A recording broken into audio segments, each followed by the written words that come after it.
And this is mildly confusing because it says looking for a past challenge, but then you have to go past that to find the robot game rulebook. So here's the robot game rulebook. This is all of the rules for the robot performance part of the competition. And this season, there's what's called the interactive robot game rulebook. And I have seen this a little bit. I haven't properly played with it yet. My understanding is, so you can jump around to things. And let's see, what happens if I click here? So then I can get a close-up there. I think there might be, you can get close-ups of all of these pictures, which is neat. Oh, and then over here, you can see, so if you want to see the mission video for one particular mission, let's see how that goes. And it may be that it won't cooperate with us. If it won't, that's not a huge problem. These are the videos here are the same as the video that we showed earlier, that we mentioned earlier, the robot game missions video. They're just the individual ones. But anyway, that is the robot game rulebook. And there's a more traditional PDF right there, and that's the interactive edition. All right. Okay. So the way you do that is you go into your dashboard account, and they don't have a dashboard account. So we will need to figure out how to get that access to them. So yeah, we will talk about that. It's available in a link from the dashboard account, so it's not available publicly like the robot game rulebook. However, it should not be a problem to download those and then put them up on a drive that you guys all have access to. And yeah, we will be interfacing on that question. That is something that we will remember to do. Okay, put it on Google Classroom, yes. Makes perfect sense. These are pretty good this year. Oh, this is my opinion, and you know, everybody has a different opinion, but I think they've done a pretty good job of working out what's tricky and giving support. The reason I like starting with this is it's not many pages. Did you put that on? Yes, we've got the, yeah. Thank you. You can see it here if you. Let's talk innovation project first. Who hasn't ever done First Layer League before?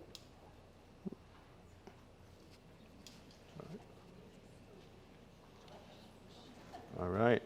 Okay, and out of those people, are you working in a school by yourself or with other people who also haven't done it before, or do you have in-school support? It sounds, yeah. Myself. I have someone that did it. So it varies. Okay. Yeah. Okay, cool. So asking questions is a really good idea early. If you think you haven't got a clue what's going on, that's okay, it's fine. And in general, as we're talking, if people have questions, go ahead, throw a hand up. I think that works. Yeah, like with absolutely. everything that we're doing, we want to make sure that we're not going too fast or explaining things in a way that doesn't make sense. So any questions, ask them when you got them. Yeah, absolutely. I am going to go through this bit fast because you'll be much more interested in the table. And hopefully the table and the fact that Sam's got new robots will be more valuable. But let's do the paperwork quickly. Diane and Mr. Dale. Do you want me to find that paperwork and pull it up, or? No, they've got copies of Okay, this. okay, so that, yeah, then I don't need to. Cool. They will know answers to questions, and they can ask us if they don't. So yeah, please ask questions. So project. The project, actually, let's just do this. What are we doing? Central and cars What about, here, you do it. Yes. Oh, yeah. I'm not going to do any of that. Okay. I'm just going to share it. Yeah, sure. Okay. Here. Is there? Okay. Okay. Should they do anything when they get the computer? Like, we don't want them opening the file yet, right? The code yet? Or Not unless they're, I mean, if they want to go over. you want? So actually, that's a good thing to confirm. The computers that people have here, those have the Spike Prime programming environment on them. Awesome. That's really So cool. just wait on once we get to I mean, programming. yes, we will. There's a significant part of our day that will be focused on programming. Yeah. Thank you. Okay. You play with the computer, I'll talk. Sure. Okay, so first Lego League has several sections to it, and they are as important. This is true, yes. For your competition, all 4 sections are as important as each other. Yes. Yes. We do Well, 3. Which one don't you do? the robot design, the technical challenge. Thank you. Okay. I'm sorry. I know you Yes. tell me that every okay. year, and No, I it's forget. Or Okay. Belmont. yes. And actually, this is good because it's Yes. not that's Yeah. like, it's good for them. Yeah. Actually, that's exactly right. Each of the 3 parts are equally as important as each other. You're going to work Yes. with the students, and they're going to go to the competition. So I do this bit too. What is the date for your competition? March 4th. It's at the bottom of the agenda. I'm sorry, say it again, March. March 4th, bottom of the agenda. So that is Robogaston, March 4th. Most teams here will aim at, They have Yes. to participate. All teams here will go to Robogaston. will go to Robogaston for March Yes. 4th. But that's actually quite a nice arc, lots of time. Put up your hand if you've been to a state qualifier before. Great, magic, well done. And are you intending to go this year? Excuse me, we'd like to, yes. Right. Okay, so there are teams that aim early and go to the state qualifiers. And those are in November and December. And there are 3 qualifiers, or at least we plan to run 3 qualifiers in the Charlotte area this season. So those would probably be the most accessible to this area. And that's an optional thing to do. We think they're great events, but we understand that they're much sooner than the March 4th date that you guys are planning for. One thing you can do with the North Carolina competitions is use those as essentially a practice. You know, go with the intent to kind of find out what a competition feels like to the students, and then get an idea of that early, and then then you can kind of retool and aim for March 4th. But those are an optional thing to do if you want to. So there is a Charlotte area competition on November the 12th, November the 19th, and December the 3rd. If the Saturday's the 4th, it's the 4th. In case that's helpful. Everybody always likes to go late as possible because nobody is ever ready. That's a little bit of a misnomer. Nobody is ever ready. So Nobody you is go ever to the ready. First week. No matter how late your Everybody competition else is. as unready as you are, and that can be a good thing. So, 3 aspects. You're going to do core values. I wanted to. My brain's not going in a straight line today. Not that it ever does, really. So the robot is the hook. Everybody loves the robot. You will enjoy the robot until you hate it. And that goes for the students. Everybody loves the robot until the robot is being extremely difficult just before competition, and then that's a problem. The robot is not going to change the lives of these students. It's a plastic toy. It's a very expensive plastic toy, quite a sophisticated plastic toy, but nevertheless, it's a plastic toy. The core values and the project, the innovation project, those can change lives.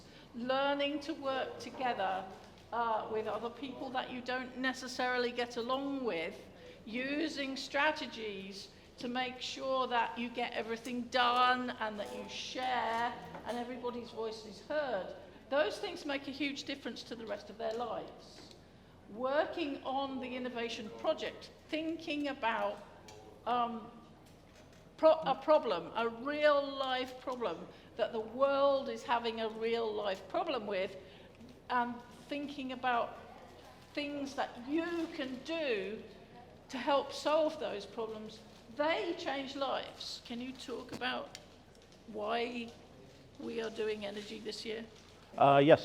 So every season for First LEGO League, and in fact for First in general, including the high school programs, there is a theme. This year's theme is superpowered, and it's about energy, how it's created, stored, distributed, and used. And one of the reasons that that was picked, and one of the things, this is actually something that we found out this season, part of the way that First picks their themes is they look at the United Nations list of concerns in the world.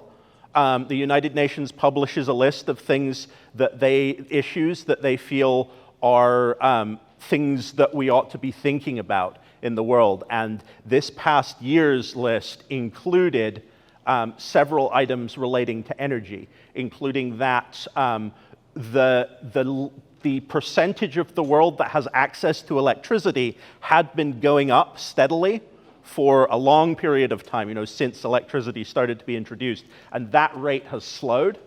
And also the reliance on fossil fuels and the long-term outlook of that is another item on that list. So that is one of the reasons that First is looking at energy this season. And it's an important topic, and it should be an interesting one for the students. And so to be specific here, reading from the Innovation Project page of the overview, the first arrow bullet here, identify a specific problem related to improving your energy journey. So this is kind of the prompt that tells you what idea space your problem needs to come from. So it's related to improving your energy journey. So energy journey is a bit of a buzzword for First LEGO League this year. It's not really a concept that I had thought of in those terms before, but now that I've seen the table and read a lot of this material, it makes a lot of sense. An energy journey is, how is the energy created? How is it stored or distributed? How is it used? And when we look at the table, we're going to see that the table is made up of a whole bunch of energy journeys. So we've got a wind farm over in one corner, and that's one way to produce energy. In the other corner, we've got an oil refinery, and like an oil-burning power plant is another way to produce energy. And then we have a model that represents a prototype of how to store energy using volcanic rocks. Volcanic rocks that you can heat up to a high temperature, and they will stay at that high temperature for a long period of time. That's something that scientists are working on as a way to store energy. The model in the middle, which is shared between the two tables in competition, represents the smart grid, which is kind of the next generation power grid that is going to have more ability to transfer and distribute power with less loss and wastage. And then we've got things like a factory and some people watching television and a dinosaur toy that takes batteries that are all ways that you use energy. So that's your energy journey. And when it says your energy journey, the team defines what that is. They can come up with any kind of energy journey that makes sense to them, and they can find a problem that's related to that. And so you see here, identify a problem, develop an innovative solution, share with others, create a 5-minute presentation. So those are the basic steps. Fiona talked about one of the things that we feel is kind of key to having a successful project, which is finding a niche. This is definitely a season where a lot of these problems are huge. They're really important to the whole world. A lot of the time what that means is that millions of dollars and lots of time from really smart professionals has been spent on looking at that problem and trying to solve it the best way we can already. And so if you're in that kind of a space, it's going to be hard for a team of elementary or middle schoolers to come up with a genuinely innovative solution there. Sometimes there is like a smaller part of that, but a lot of the time, the most successful projects find a more unusual niche. They find something where there's been less development. Not necessarily because it's less important, but maybe because it's more specific. And so kind of narrowing that space to find your niche where your team can really get dug in and come up with something innovative that isn't something that's been gone over a lot of times before can be really helpful. The students may be able to come up with an idea where they can make a physical prototype that they can actually kind of put into place, and that can be really motivating. I've known students who, even more than the robot, were really motivated by making something in the project that was like a real thing, a real invention that they could make that was solving a real problem. So another thing I want to touch on briefly regarding the project is kind of the process of identify a problem, research the problem, identify a solution. It's easy to kind of skip or gloss over some of those steps, and it's not always the worst thing, but it's worth understanding that process and knowing when you might be missing a step or doing a step less or more, like putting more or less focus on it.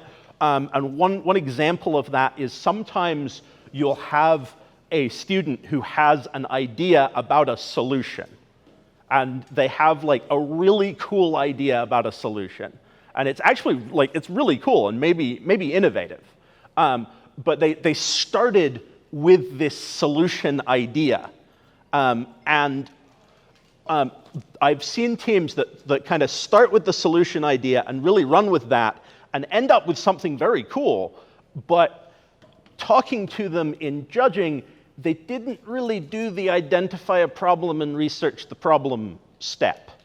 And so when you've got that situation where you've got a really awesome idea, which is a good thing, being able to sort of reverse engineer the research there. So, what problem is this solution solving? Like, this is an awesome idea. Why is it an awesome idea? What problem is it solving? Let's look at that problem a little bit. And then another something that will come up in judging that's on the rubric is the selection process. And the selection process has to do with selecting, mostly selecting different ideas. So you have a bunch of different solution ideas, and you pick which one you like best. And having a clear idea, clear process for determining which one the team liked best is a stronger selection process than just, well, we like this one. And so, again, you've got that totally awesome idea. It might be a good idea to come up with some alternative ideas. Maybe they're versions of the awesome idea, maybe they're completely different, and then go through a selection process. Maybe that'll help you refine the idea you came up with. These are just kind of examples of how you can find yourself at a step in the project process that you didn't expect to be, and it's okay to go backwards or forwards and figure that out. It's also sometimes okay to say, so we've got this idea, and the best use of our time is just to keep going with it. And just kind of knowing that that's what you've chosen to do can be a good thing to do as well. And we've talked some about core values, so we've got the core values up on the screen. We say the robot game and the innovation project are what we do. Core values are how we do it. these are some of the most powerful things that most students can learn from FIRST programs is how to work together, how to treat each other, and working through these. So one of the, and is just to confirm that this is true for RoboGaston, team builders at the competition or in judging, are you doing that? Teamwork challenge. There will be team, okay. That would be So, a challenge for us. yes. So that is something that you want to look at doing, and it's something that we suggest to do even if the competition model doesn't include one. But if the competition model does include one, that's what we call a teamwork challenge or a team building challenge. And that's a short, structured activity that the students will do that displays their teamwork, or that if you're doing it in practice, maybe it teaches a particular teamwork skill. One example of that we've used with teams is if you're having a lot of trouble with students talking over each other or all talking at the same time, not really giving each other space, there's a team builder where you stand in a circle facing out, and the goal is to count as high as you can. And so somebody says 1, someone else says 2. It can't be someone who's next to the person who said 1. Then the next person says 3. It can't be somebody who's next to the person who said 2, and it also can't be the person who said 1. And then under those rules, you have to count as high as you can. And it's actually really hard. It sounds like a really simple thing to do, but I've seen teams really struggle to get to 10. I've also seen teams figure out how to get to like 50. They're just kind of in each other's heads at that point. But so that's an example of what we kind of call an intentional team builder. That's like you observe a certain behavior in your team, and let's do a team builder to help learn about how to do things. Okay, so we've talked some about core values. Another thing with core values is you can kind of introduce each individual. You see the individual core values there. You can introduce those one by one and have the students talk about them. Have them come up with examples of where they've used those in school or outside of school, and that kind of thing.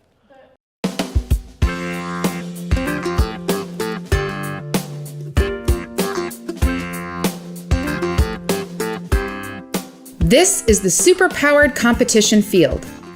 There are 15 missions which can be done in any order. You do not have to complete all the missions.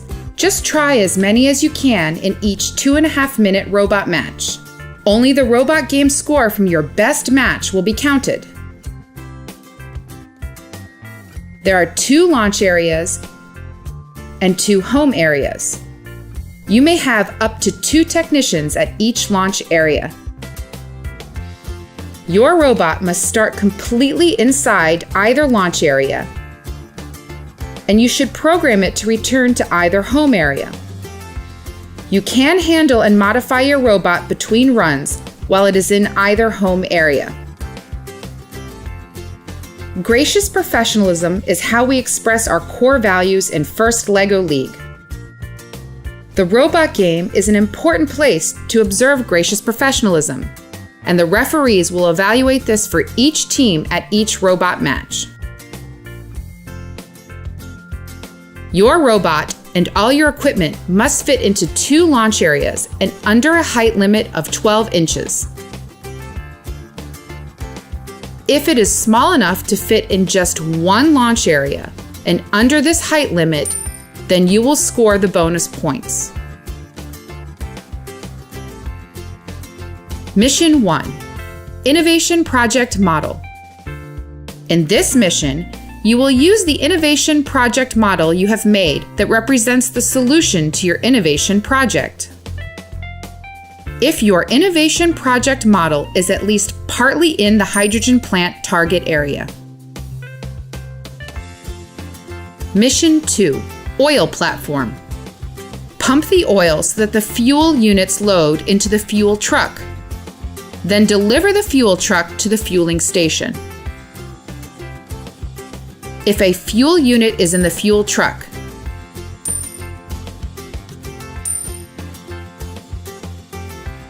bonus, if there is at least one fuel unit in the fuel truck and the fuel truck is at least partly over the fueling station target. Mission 3. Energy storage. Load energy units into the energy storage bin and then release the stored energy unit from the tray under the model. If there is an energy unit completely in the energy storage bin, maximum of 3.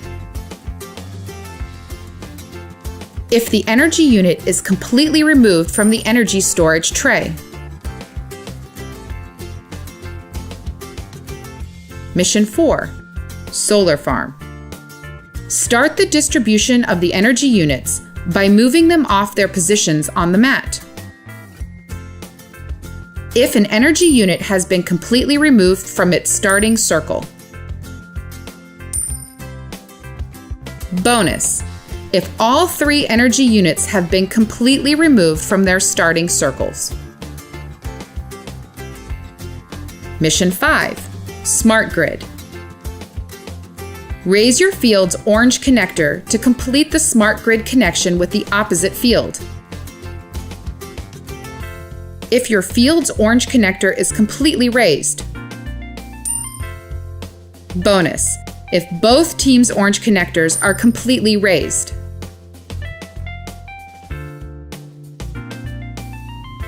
This is the guided mission. Teams will be provided with the program to complete the first part of the mission.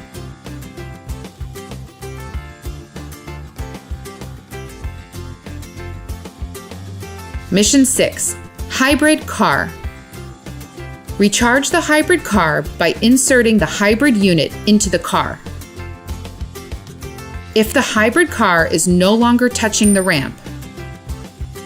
If the hybrid unit is in the hybrid car. Mission 7. Wind turbine. Release the energy units from the wind turbine. If an energy unit is no longer touching the wind turbine.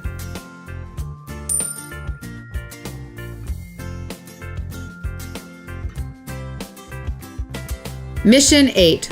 Watch television. Raise the television screen and move the energy unit to the television slot. If the television is completely raised. If there is an energy unit completely in the green television slot.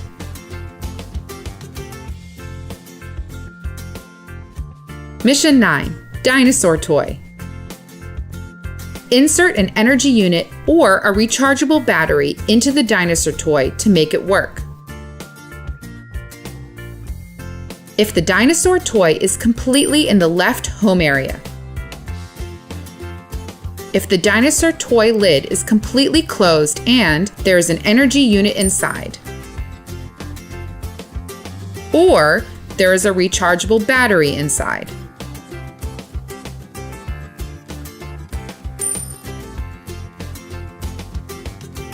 Mission 10. Power plant. Release the 3 energy units from the power plant. If an energy unit is no longer touching the power plant. Bonus, if all 3 energy units are no longer touching the power plant. Mission 11. Hydroelectric dam. Send the water unit from the top of the hydroelectric dam into the turbine wheel to release the energy unit. If the energy unit is no longer touching the hydroelectric dam. Mission 12. Water reservoir. Place the looped water units from the river above and below the dam into the water reservoir or onto the red hooks. If a looped water unit is completely in the water reservoir touching the mat. if a looped water unit is placed on a single red hook.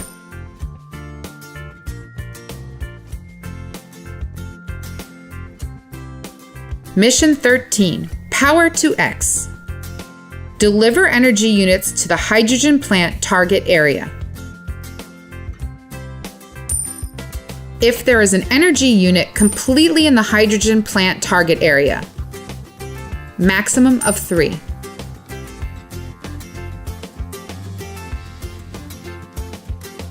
Mission 14, Toy Factory.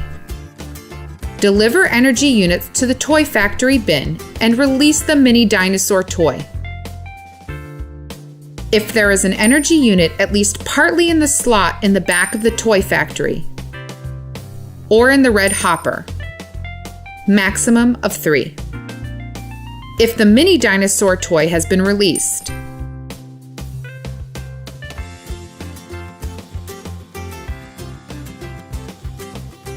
Mission 15, Rechargeable Battery. Deliver energy units to the rechargeable battery target area. If there is an energy unit completely in the rechargeable battery target area, maximum of 3.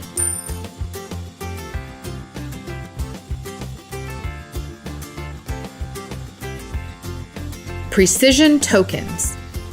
The less you interrupt your robot outside home, the more points you will keep. If you interrupt your robot outside the home areas, you will lose a precision token. Precision tokens left on the field will result in extra points.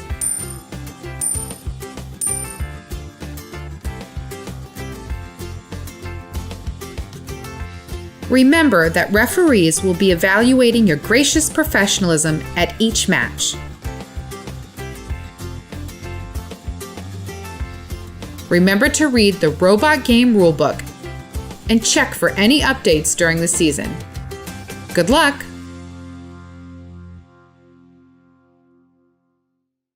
That's very obviously different this season. The mat is in a different place, and there's 2 launch areas instead of just 1. So for anybody who's just joining us this season, the past several seasons we have had, the mat has been the same size, but it's been pushed all the way that side, and this has been the only launch area. This is the only place to start the robot from. There are now 2 different places. I have 2 robots on the table. Teams will not have 2 robots on the table in competition. There is still only 1 robot. But we will talk about, the video talked a little bit about how the 2 launch areas are going to work. We're going to talk a lot more about that first, because that is an important thing to understand. So the way that is going to work, when the team comes to the table for a match, so we're talking about in competition. In competition, there'll be a table here. There will be another table right here set up. It will be a mirror image, and there will be a team running on this table and a team running on this table. The team comes to the table for a match. There'll be a referee stationed at each table, and in fact, I think the standard position for a referee, and I say I think because this is the first year for me as well, but I believe the referee will be right about here, where normally they would be at one of those corners, the corner that the team was not at, but now there's going to be team members at both corners. So they will be in between the 2 launch areas. So the team will come to the table, and they'll have their robot and all of the things that they plan to use. So we can see over here, we've got a robot, we've got a couple of other pieces that can go on the robot at different times. Those will all be in a box. You take those out of the box and then hand the box to your coach, or possibly put it under the table. Either way, the key is to get it out of the way so it's not a tripping hazard, and the box will not be part of the run, just the stuff that came in the box. All the stuff that came out of the box is going to go in to one of the launch areas. So being able to fit into one of the launch areas and underneath 12 inches is going to be kind of your first mission. That'll get you your first points. Now, you can fit into both of the launch areas. If you don't fit into one, my expectation is that none of your teams will have very much trouble or any trouble fitting into a single launch area. You can see there's a few pieces on this robot and it fits. There's a huge amount of extra room here. And if I needed to, it would be fine to take pieces apart a little bit as long as they can be put back together swiftly. So the stuff all gets put in one launch area and measured, made sure it fits, and that's points. And then the team can set up, and they can set up between both launch areas. They can have some of their equipment staged over here and some of it staged over on the other side there. Now, for inspection and for setup, the whole team is allowed to participate in that. Whichever of the students can participate in putting things in either launch area. After setup happens, the team is going to split into two groups. And it's up to the team what the composition of those two groups is, as long as there's at least one student in each group. And functionally, you probably want 2 students in each group because you can have 2 technicians.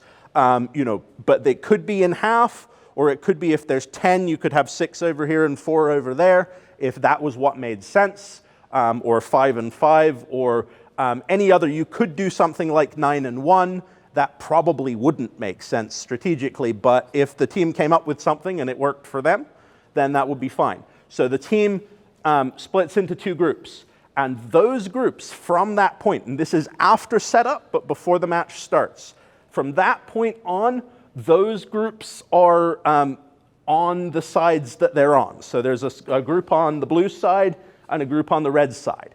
And they stay on those sides and don't, so they don't move between each other, and the technicians can switch out as much as they like within their groups. So if there's 5 students over here, then 2 of them start as technicians, and those 2 could come out, and the next 2 could come in, and so on. But 2 students from over there could not come in to this launch area. They could come into that launch area, the red launch area over there. So that's an important thing to understand. Then moving things between the different launch and home areas. That is basically only accomplished via the robot.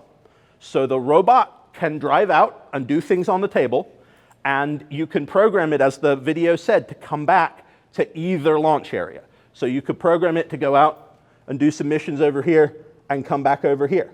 You could also potentially write a program that just drives. If it just drives straight, you put it in the right place, it'll just drive from one side to the other.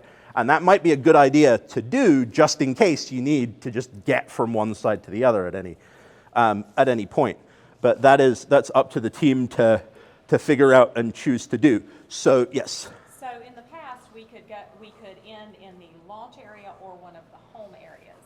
So is that the case? It's still, yes. So you can still come back into the off the table. The difference is that the off the table is a lot smaller. If your robot is pretty tiny like this one, there's a reasonable chance you could end up, but even this one, if it's like that, it's not completely in home. Whereas the advanced driving base over here is, and we're not perfectly, so in competition, they're gonna be as centered as we can get them. We're gonna measure carefully. But the advanced driving base is a little bit too big to quite fit there. So coming back to launch area, because the homes are smaller now, coming back to the launch area is going to be more. Also, the way the missions are set up this season, there's not a huge amount of this area that's real accessible. If they go outside, oh yeah, no, that's completely fine. Yes. Yes, so the launch home distinction is still the same as it ever was. So to launch, you've got to be in the quarter circle on the map, either quarter circle, completely in. All things that you're going to move have to be, all parts of the robot, all things you're going to move have to be completely in the quarter circle. So that would not be a legal launch position, but that would be. And then that would not be also. But then when you're coming back, you can be over into the home area. For the bonus points to take off, it has to be 12 inches or below, but is that for the whole time? No, that is only during inspection. So like this is probably taller than 12 inches. I haven't measured it, but I'm pretty sure it would be fine to start like this. I just couldn't inspect like this. I would need to inspect like that. Yeah. And yes, so there is no height limit after inspection, but the fact that everything has to fit under 12 inches during inspection is enough to discourage, 10-foot tall things. Yes, so getting things from one launch area to another. Driving the robot over there is great, but what if the robot gets stuck? So if the robot gets stuck, and this has not changed, the team can pick the robot up at any time. When they interrupt the robot, so that's they launch it, it goes out and it does things. The next time they interact with it, that's an interruption. If when they interrupt the robot, it's completely in home, that's fine. And it stays in the home that it's in. If it's partly in home, the team loses a precision token. So these are the precision tokens. I've put these here because this is probably where the referee is going to keep them during competition. I wouldn't recommend you keep these here during practice because they're just going to fall on the floor. Honestly, you kind of don't need them unless you're doing practice runs and you want a referee to remove them. But the referee would remove one of those and the team would bring it back. And again, if it's partly in home, it goes back to the home that it was in. However, if the robot goes out and it's completely outside home and it gets interrupted, the team can choose which home it goes back to. And that is regardless of which set of technicians interrupted it. So if it came out right here and got stuck there, and these technicians interrupted it, lose a precision token, but they could then pass it to the other set of technicians. That's the only time that things are going to get passed by hand from one set of technicians to the other, is if the robot's interrupted completely outside home, and then the team chooses to take it back to the other home. And of course, if it was over here and it got stuck and it came from here, it might make more sense for these technicians to grab it. But again, they could do that. You would lose a precision token, but you would get it. So that way you don't end up stuck in one home because your mission isn't working. And precision tokens are worth points, but they are the same points as they were last season, which is 6 precision tokens is worth 50 points, and 5 precision tokens is also worth 50 points. That functionally means you get a free rescue, because the first time you lose a precision token, it does not affect your score. And that could mean, you get one time that you start the robot, it drives out of home, and then you pick it up and take it to the other side. Or maybe there's a different place that you want to use a planned rescue. But yeah, so precision tokens. So does that make sense as far as the way that the 2 launch areas work and the way that things can be? Okay, and then you probably caught this in the video. This is the only mission model. So mission models, things that are on the table when the students get there. Equipment, everything that they bring with them to the match. This dinosaur toy is the only mission model that starts in home, which is a bit of a change from the last couple of years. The last couple of years, there's been quite a few different things, like all the cargo containers and things last year. This is the only thing. It starts in a specific home, specifically this blue home area. So it starts over here, and it is worth points in the other home area. So there's actually a mission where the robot can transport something, the dinosaur toy, from one side of the table to the other, and that's worth points.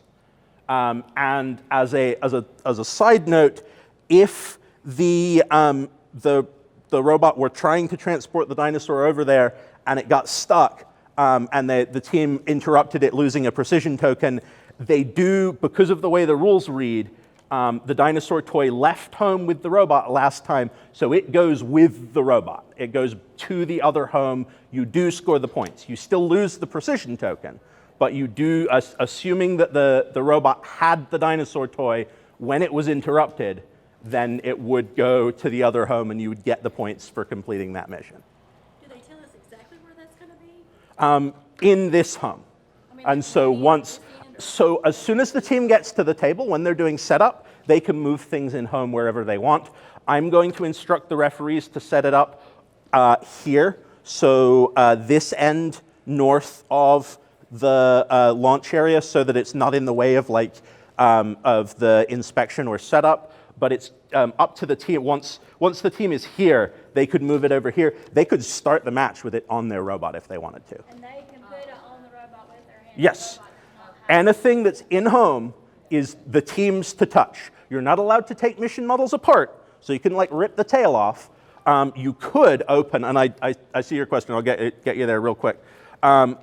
So you could open this up, because you'll need to put a battery in here. Let me just quickly show you how that goes. And that battery would need to come to home via the robot, not via your hand. But yeah. Once it comes home, Then you can put it in by hand. Yep. Put it in there. Yes. And question? Does the battery need to be in it before it travels to the other home space to achieve points? It is, so no, that is not required. The two sets of points are not contingent on each other. You can get the 10 points for it being over there, even if you don't put a battery or an energy unit in it. You can get the 20 points for having the rechargeable battery in it, even if you never transport it. Even if, for example, you try to transport it over, the robot drops it, and so then it would stay on the table. So then if the robot drops it, it would stay out on the table, and if you interrupt the robot no longer has it, so it doesn't go with the robot. But if the battery's in it right now, if the robot had dropped it and the lid was still closed, the battery was still in it, that's still worth 20 points. So to be clear, you can transport it from here to there empty, install a battery in it on that side. Yep. And get 12 points. Yes, you can. Though, so it's worth noting, the rechargeable battery, there is one of those, and it starts right here. This one is the one that's worth 20 points inside the dinosaur.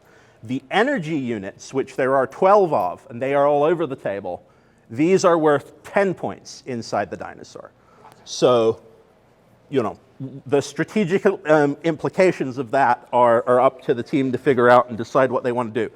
It's worth actually talking now, because there are several different types of this same model.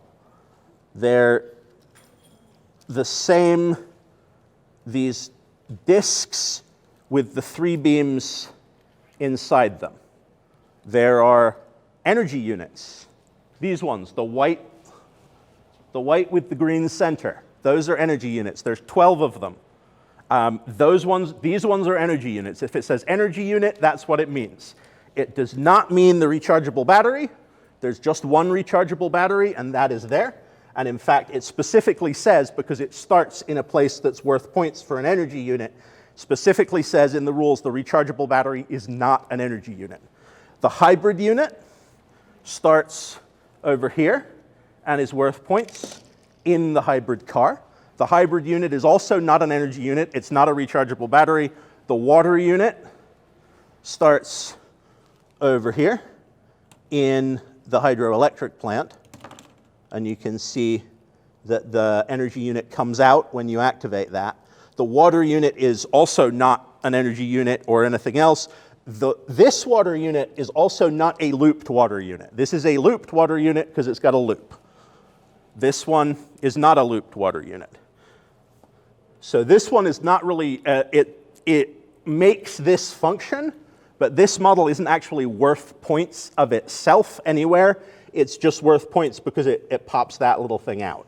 And then the final one is the fuel unit. This black one is the fuel unit. There's 3 of those. They all start over here. This is kind of a neat mechanism. The fuel unit, sometimes that happens, sometimes it doesn't. The fuel units are worth points out of the oil platform in the truck. And then the truck is worth points over this area. So that's a pretty tricky thing to do, especially compared to this is fairly simple. Transporting the truck then is quite hard. So this is It's worth knowing the setup for this mission, however, because it's one of the more complicated ones. So you've got your truck, you've got your 3 fuel units. First thing you do, you got this little tongue here.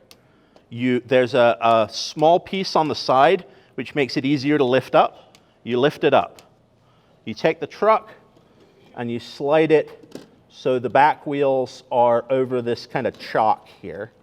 And then you drop the tongue, and that is going to be the ramp that the fuel units will slide down. And then you take the fuel units and you put them in.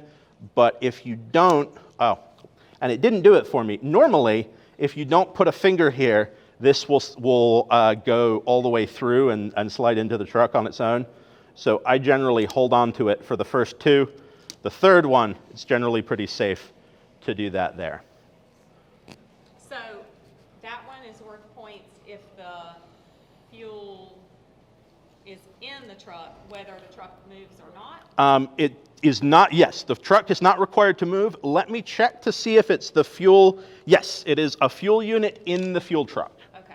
Yeah, and I was checking to make sure it was in the fuel truck and not touching the oil platform, because there's several other missions that say energy units are worth points not touching. So the windmill, the hydroelectric plant, and then the power storage.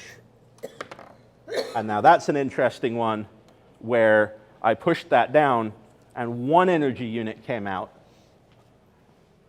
but the other 2 won't come out until I lift this up.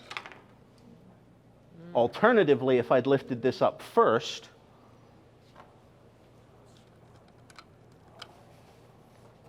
then they would all come out at once. And as you can see here, often when you activate them, those 2 roll to home, but not always.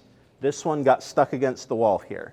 And that's not a model fault, that's just a variance. That's something that might happen. And so if you're absolutely counting on this getting to home, you might want to have a plan to make sure that it does. So let's say we run this mission and this little thing here, can we pick it up now and put it in our? So no, because it's not in home. You can only pick things up that are inside home. Anything outside home, so if the robot makes a change to the table outside home, that change is going to stay the way it is. So for example, I activated the hybrid car model here, and if the robot had done that and then it had come back, that car would stay right there.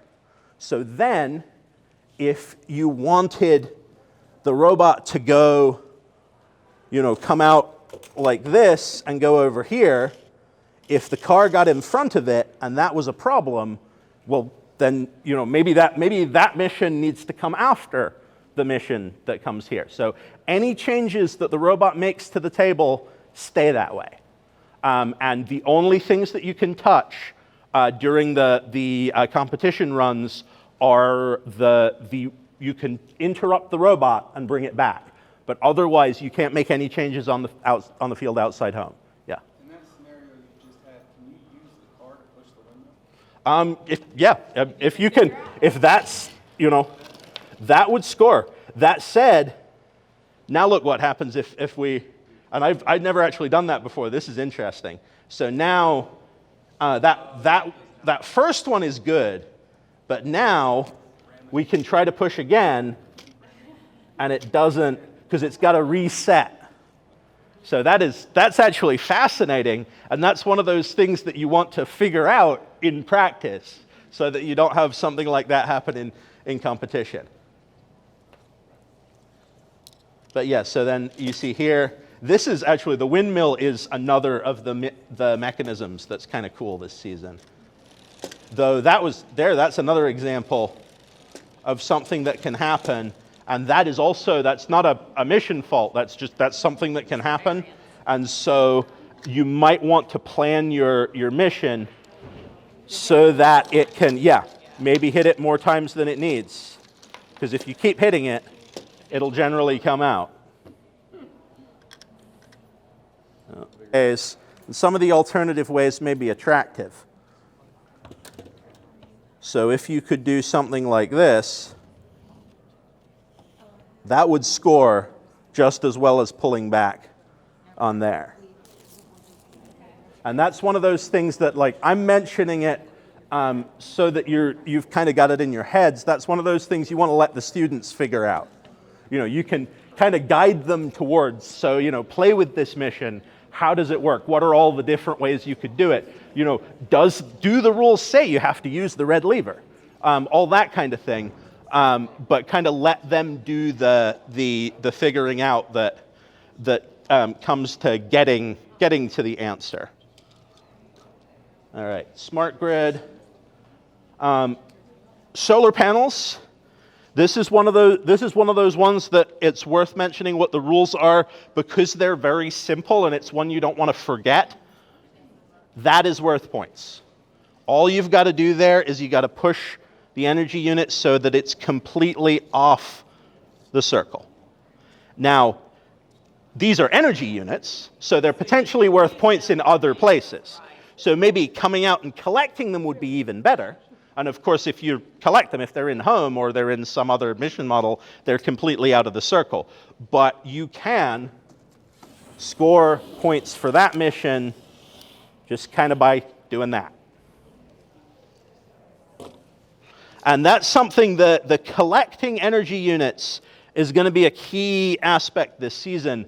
There's a lot of places to score energy units. You can put up to 3 in here for 10 points each. You can put up to 3 in here for 5 points each. You can put up to 3 in here for 5 points each, and up to 3 in here for 5 points each. And then there's over here, and also potentially the dinosaur toy, though the rechargeable battery is a better value there. So that's a bunch of different places. None of the energy units start in home. So if you're going to do any of those, if you're going to get any of those points, you're going to need to go out and get them.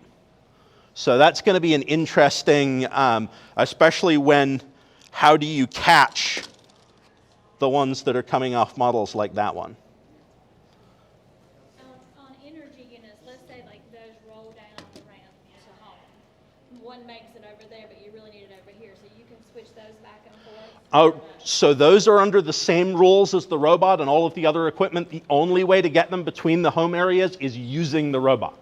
So in order to get, if you've got an energy unit over here, you could put it on the robot. So like,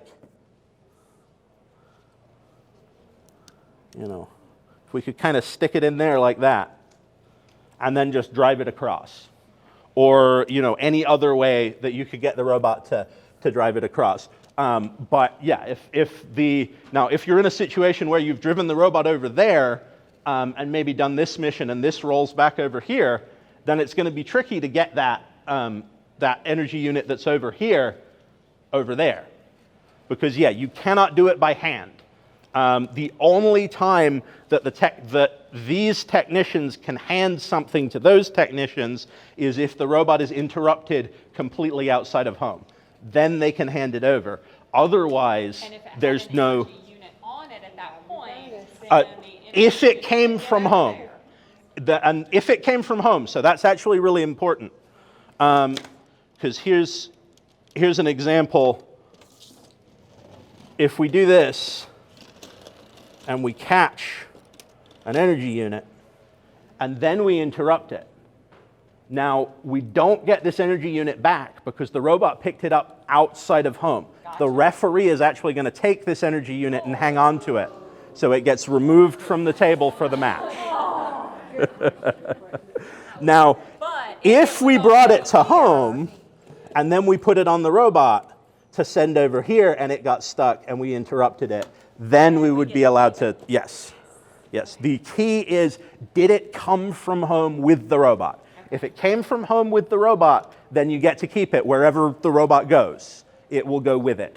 But if it was picked up outside of home, then the referee will take it away if you interrupt the robot outside of home.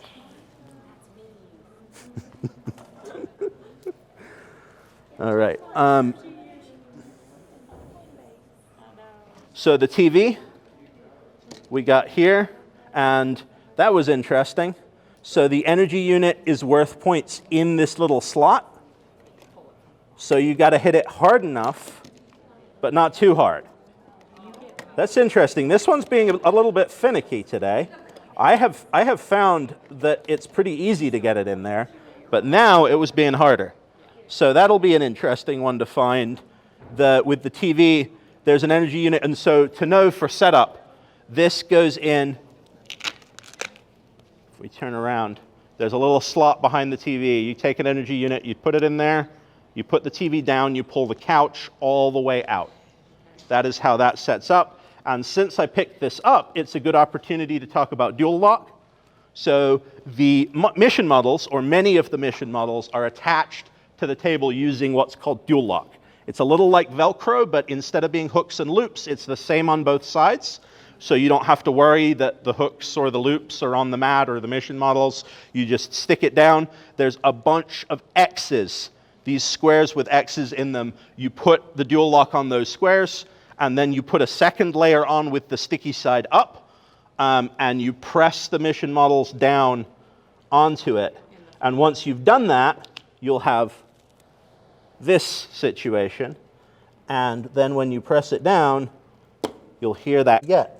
I expect the mini dinosaur toy to slide down the ramp. I am interested in why it didn't. I am going to investigate this briefly. And if it continues to elude me, I will come back to it later. I think, okay.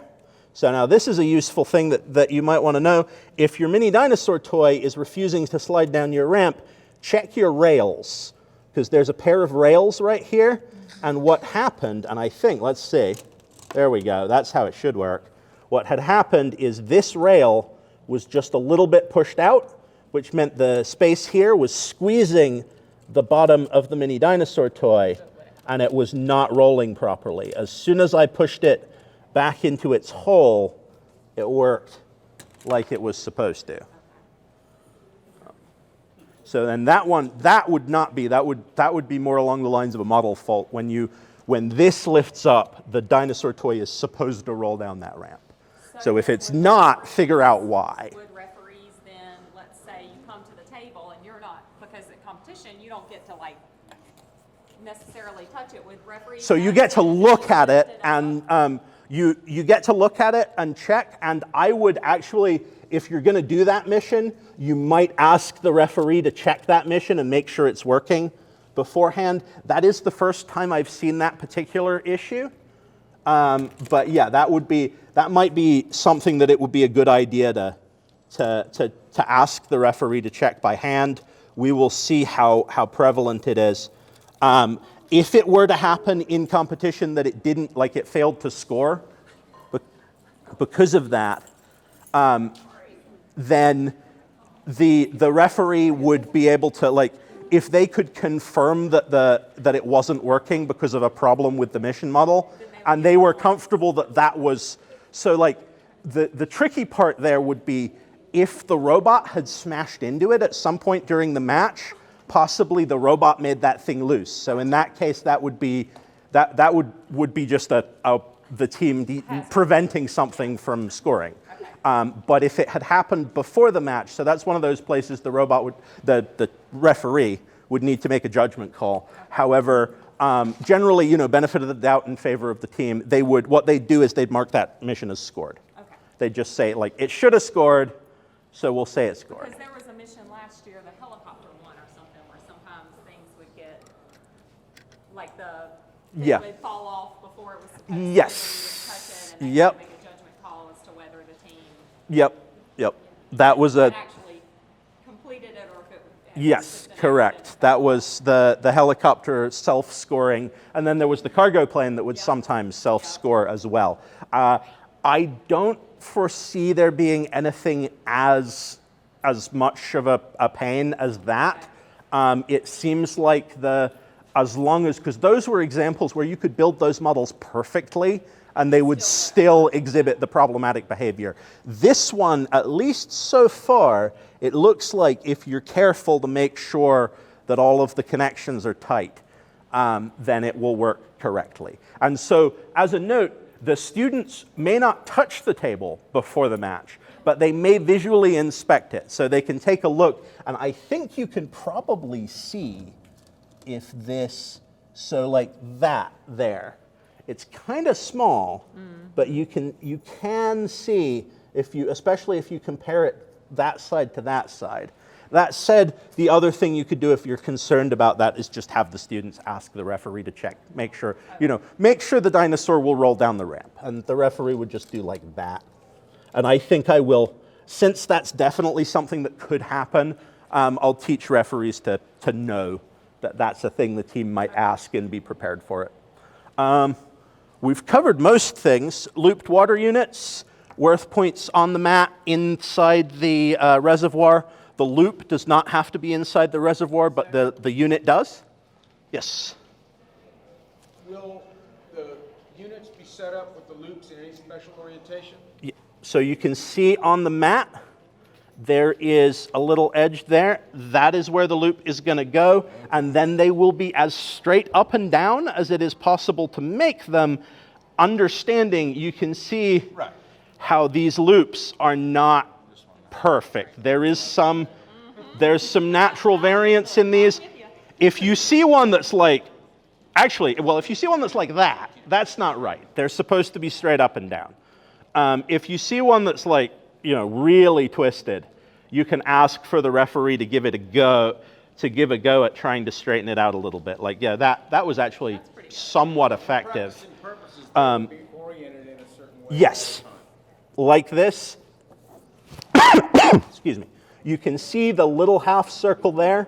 That is where the back end edge of the loop goes. Cool. Yeah. Okay. Yeah. But yeah, the whole thing about the variance of the loop, but the where the loop goes as far as what way the unit is facing, that is always the same.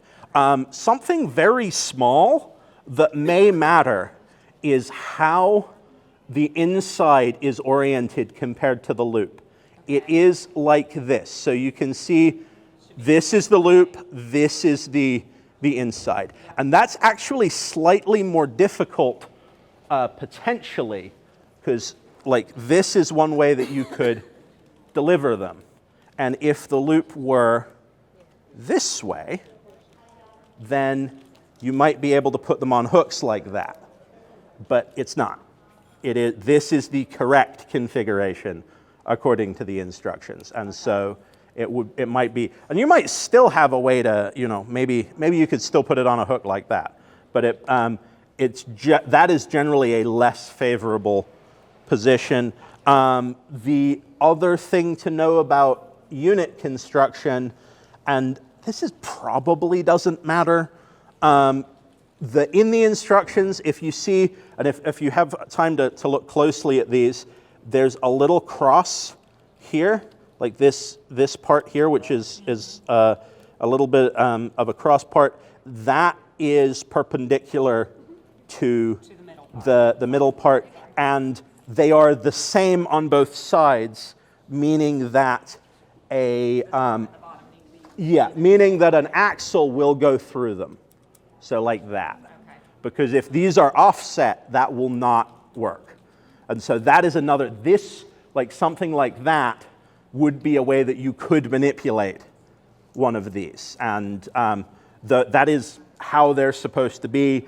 If that's an issue at competition, you can pull up the instructions and you can show that this is how the instructions show that they're built.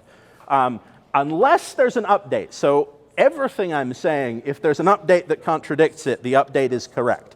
So if there's an update that comes out that says, it doesn't matter what way the energy units are put together, then that is the case.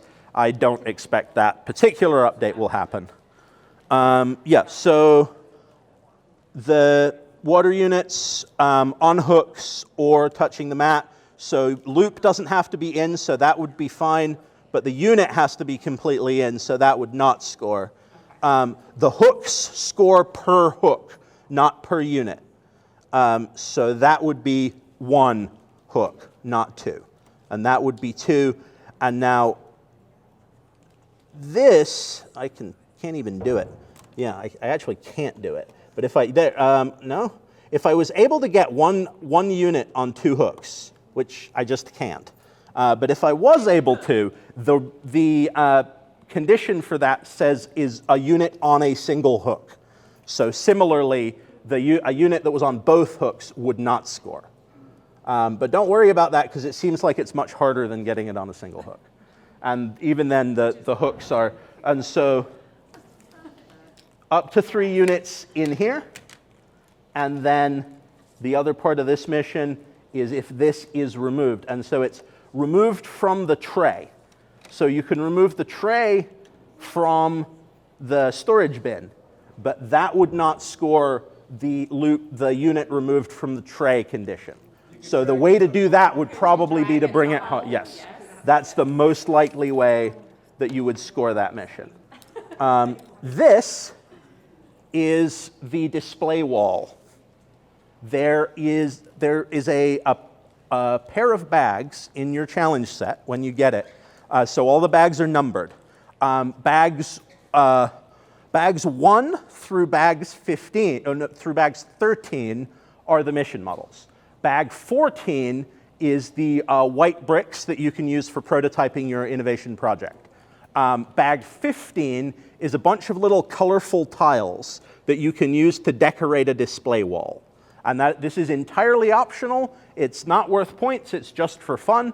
But if the team wants to decorate a display wall, they would then bring the display wall with them to the match, and they would ask the referee to replace the blank display wall with their colorful display wall. And then it's the team's responsibility to bring the display wall, to say they want it replaced, and then to get it back at the end.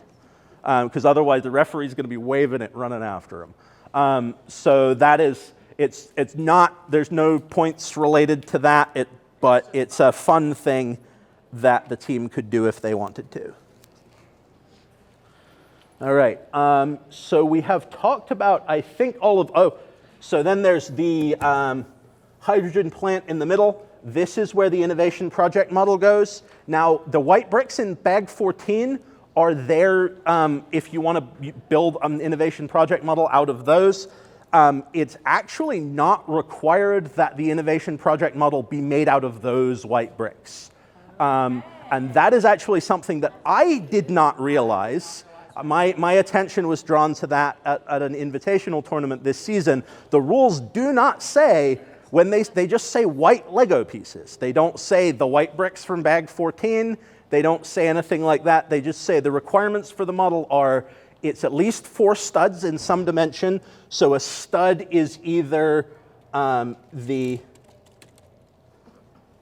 studs that you can see, so like this is 5 studs long, or the holes are also. That is the other way you measure studs. So as long as it's at least 4 in some dimension, and it can be any dimension, and it has to be at least 2 white pieces.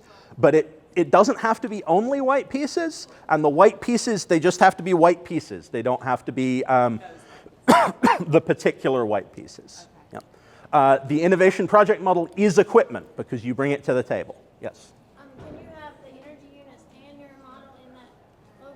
Yes, you can. And in fact, what I'm talking about with the innovation project model is equipment, there are some missions that say this doesn't score if it's touching team equipment. This mission is excluded from that. It is in fact the only take the energy unit someplace mission which does not say cannot be touching team equipment. In here, in here, in here, it all says cannot be touching team equipment. But this one it doesn't. And that is partly because I think that the innovation project model is likely to be there, and that is team equipment. What that means is if you made the innovation project model a basket and put the energy units in it and put it in here, then that would potentially score that mission. The other thing about the innovation project model, it's called the innovation project model, but there isn't any, the referees will not check to make sure that the model represents your innovation project.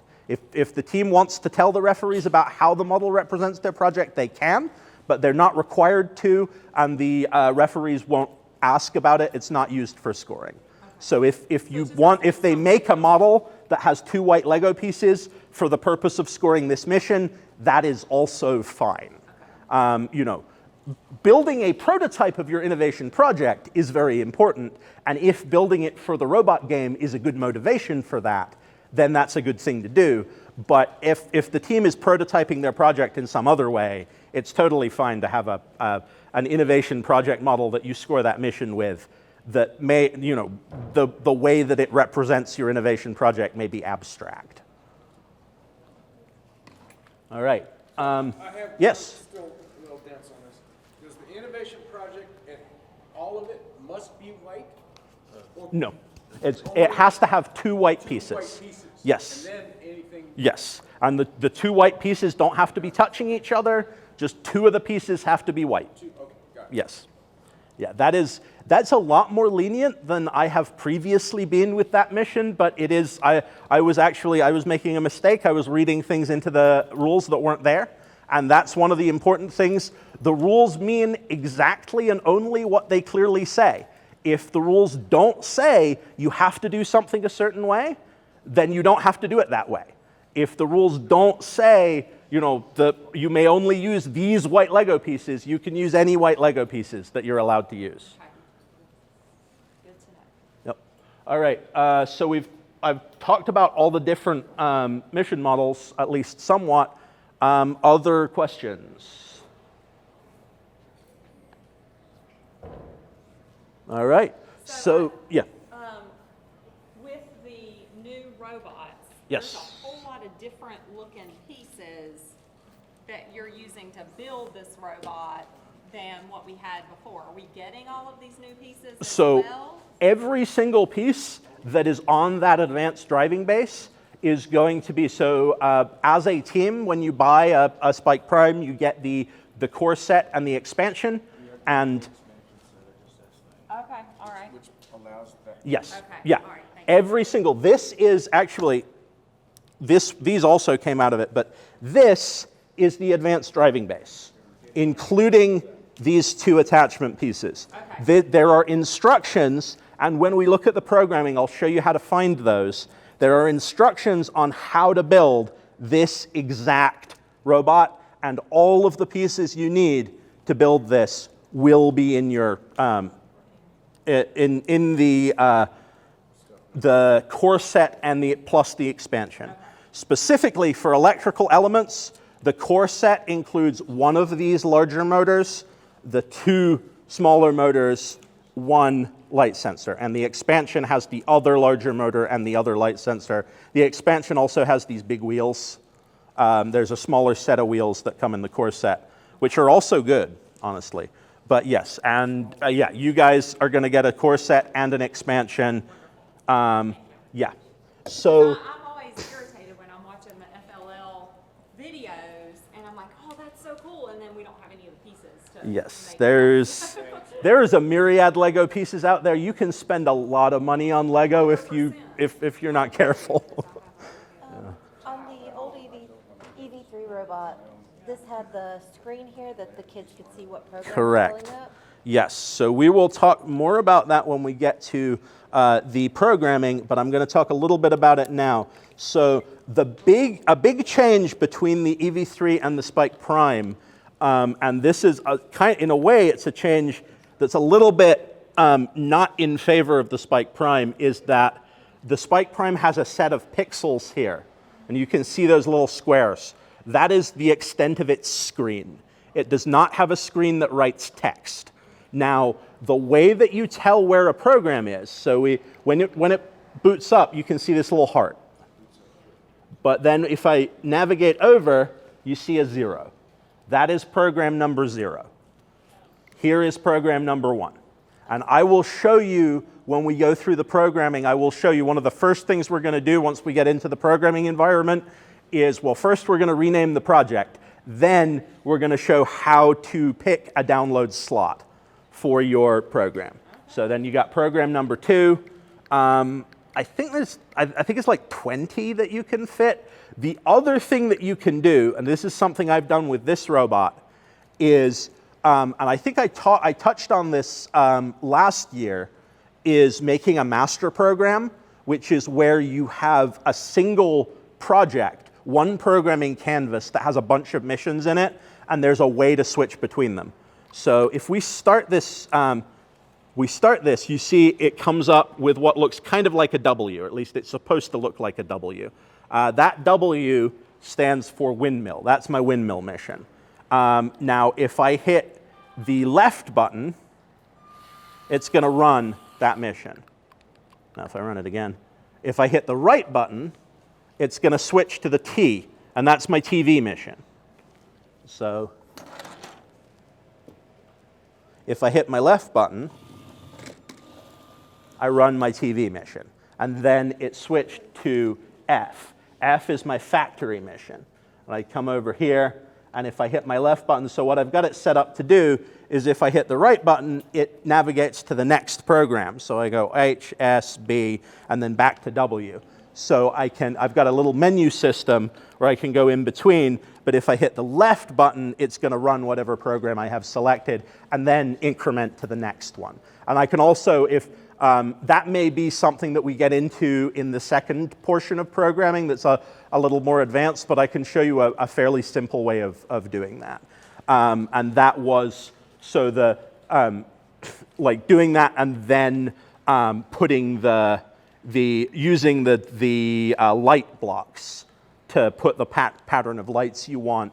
And it could be, I used letters, but if the students had like pictures that meant something to them, that would be fine too. You know, the key is that they know, you know, what's there. But also, honestly, just using the way it is, just with the 2, 3, that's actually in a way that's kind of easier than navigating on the EV3, because with the EV3 you could get lost, you could go into your projects, and then I clicked on the name again, now it's asking me if I want to delete the project, what is going on, and then in recents, like why are things in recents in the order that they are, whereas this is it's always going to be 0, 1, 2, 3, and so on.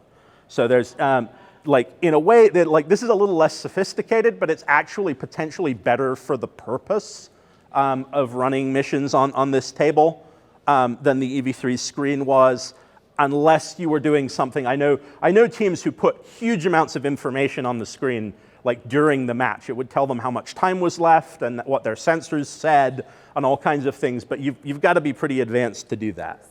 So when you're naming the programs, do you name them with the number? So the name does not come up on here. Right. What you do on here, and this will make more sense when we do it, when we get to programming, you download it into that slot, yes. And that is something that the students will need to learn, because if you just download, if you don't do anything, you will always be downloading into slot 0. And so then you'll download into slot 0, then you'll overwrite the slot 0, and everything will be slot 0. The other thing that it's worth knowing with the Spike Prime, it's pretty easy to get a Bluetooth connection. You probably want a Bluetooth connection to the robot when you're practicing, because it just makes it really quick. And then you can run the program directly from the computer. You hit a button on the computer and it downloads and runs the program. That's fine when you're practicing. Make sure the students know how to run programs from the brick. Make sure they know how to download them into specific numbered slots, find those slots and run them from the brick, because in competition they will not be allowed to download code from their computer to make the robot go during the 2.5 minutes, because that's remote control. You're not allowed to remote control the robot. You got to be running programs off of the brick. Yeah. Yep.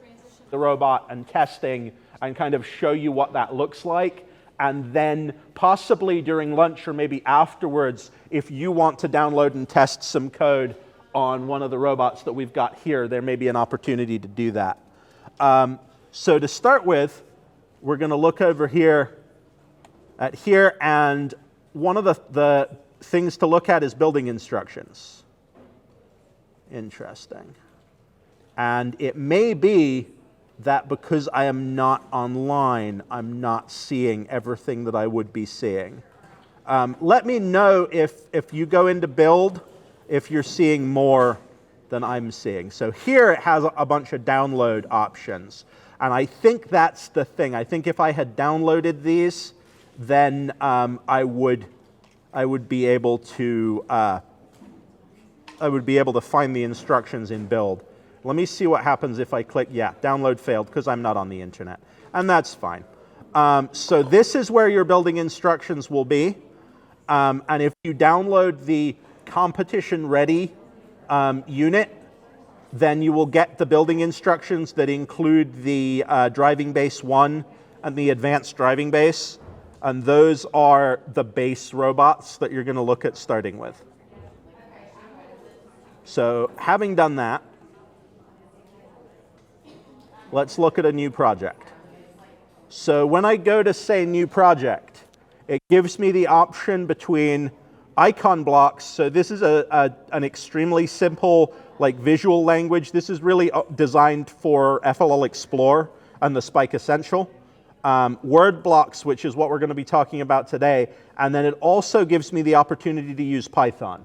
I don't know if anyone here is going to have students who are interested in a text-based language, but if they are, it's really easy to get into the Python. I'm just going to show you what that looks like very quickly. So you can see here, this is the setup text for Python programming, and you can see kind of a tutorial or a code library over here that will let you do some things. That said, we're going to focus mainly on the word blocks. But if you have students who are interested in using Python, it is entirely possible to mix and match between the two. So if you have like, I showed you earlier though that you have your download spots. So if we want to go 0, 1, 2, you could have a Python program in slot 0 and a word block program in slot 1, and the robot would run them just fine. So if you have one student who is, knows how to do text-based stuff and really is interested in going far with that, that's a thing you can do without needing the entire team to have that level of understanding. But yes, so if you want to talk more about the Python, though I'm not as conversant in it as I am in the word blocks, then find me at lunch or afterwards, and we can do more of that. For the time being, we're going to focus on the word block language here. And as far as functionality, my understanding is that you can do everything that you can do in the Python programming, you can also do in word blocks. And this is quite user-friendly. So to start with, we're going up here. We're finding these 3 dots, open project settings. So we're going to go rename project. So, how do we get to that project? So we're at home. We go to new project. Yep, click on new project. Word blocks, yes.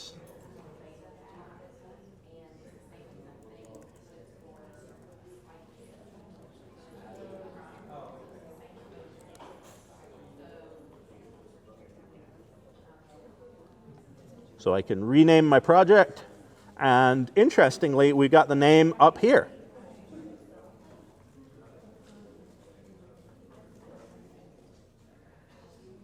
So having renamed my project, I'm going to see if I can connect to a robot. It'll be interesting to see how that goes. So having come to here, I'm selecting Bluetooth and I'm turning on the hub. Now, what I expect to be happening is I expect oh, here we are. I'm going to say connect.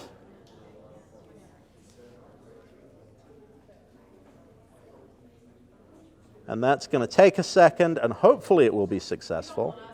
Oh, no, don't.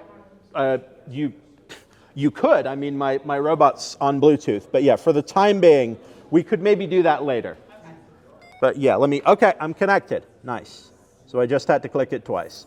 Sometimes you have to sort of fight with it or be nice to it or something to get it to connect properly. So now that my robot's connected, you can see at the top of the screen, I've got all of the things that are connected to my robot are listed. And if I move my motors, you see I'm moving motor B right now. You can see that changing. Motor C is changing a little bit. But motor B is changing when I move it. And I can do that with C as well. I can also do it with E and F. And then the other two, A and D, are light sensors.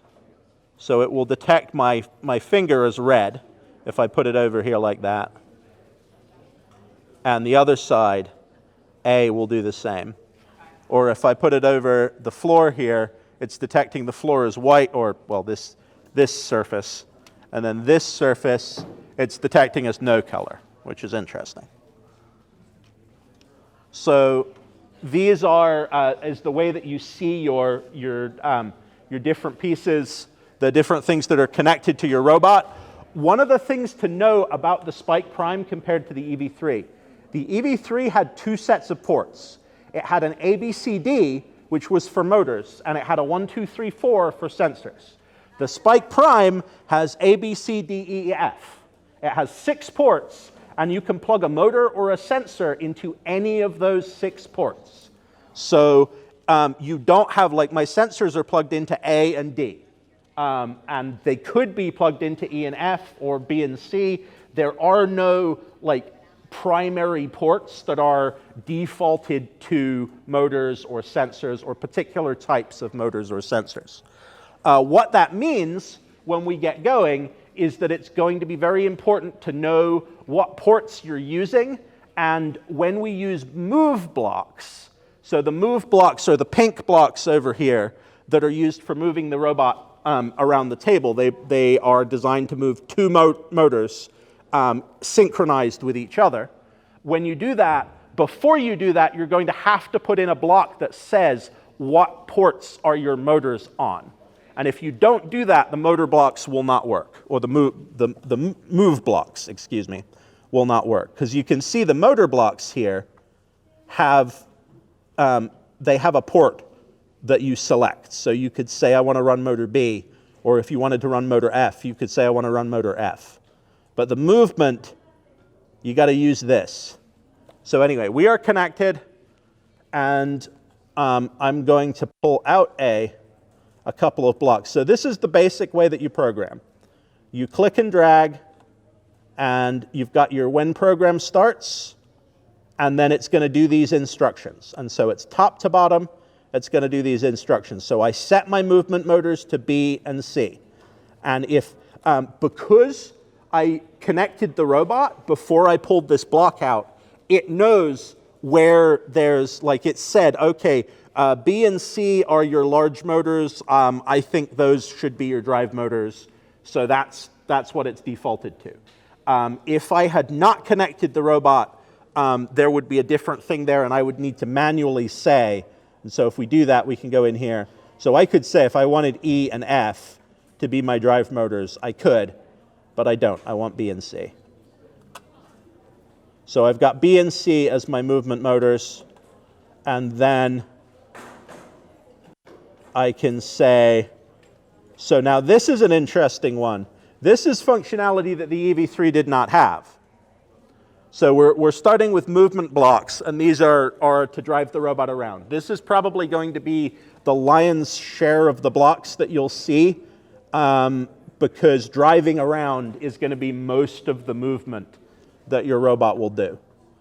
And I mentioned we're going to put some comments in here. So what I did there was I right-clicked, or if you're on a Chromebook, that's an Alt-click. So I can duplicate, which would give me a second set of these blocks. But I could delete it, but I can also, help, that's interesting. Let's take a quick look at that. So this is the help function, and this is an in-depth description of all of the different blocks. So if you ever, forget what a block does, or if you want to look and see, like, what do these different movement blocks, what do they actually do? Then you can look in this help, and it'll tell you. Where do we find help again? So right-click on a block, and you go to help, and that'll take you directly to, I believe at least. So if I drag this one out and I go to help, then yeah, it will take you to the relevant part of the help document when you right-click on a block. And it looks like that you can't do it by just clicking on the canvas. You do actually have to click on a block. But then the other thing, we can add a comment. So it is important to select motors before using movement blocks.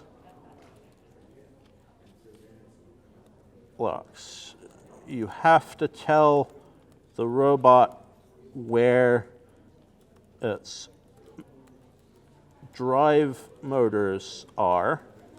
So where its drive motors, and actually I don't know if I can blow this up if that's too small. And this is, I'm just composing this, you can write whatever makes sense to you, but you have to tell the robot where its drive motors are. Drive motors meaning the ones driving the wheels.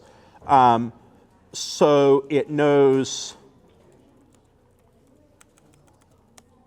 which motors to use for movement.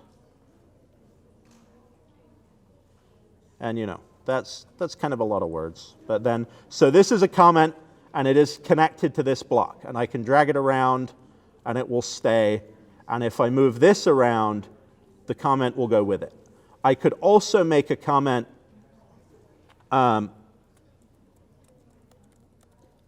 this is an independent comment that is not, and you can see I can customize the size of the comments. This comment, oh, actually, interesting. So,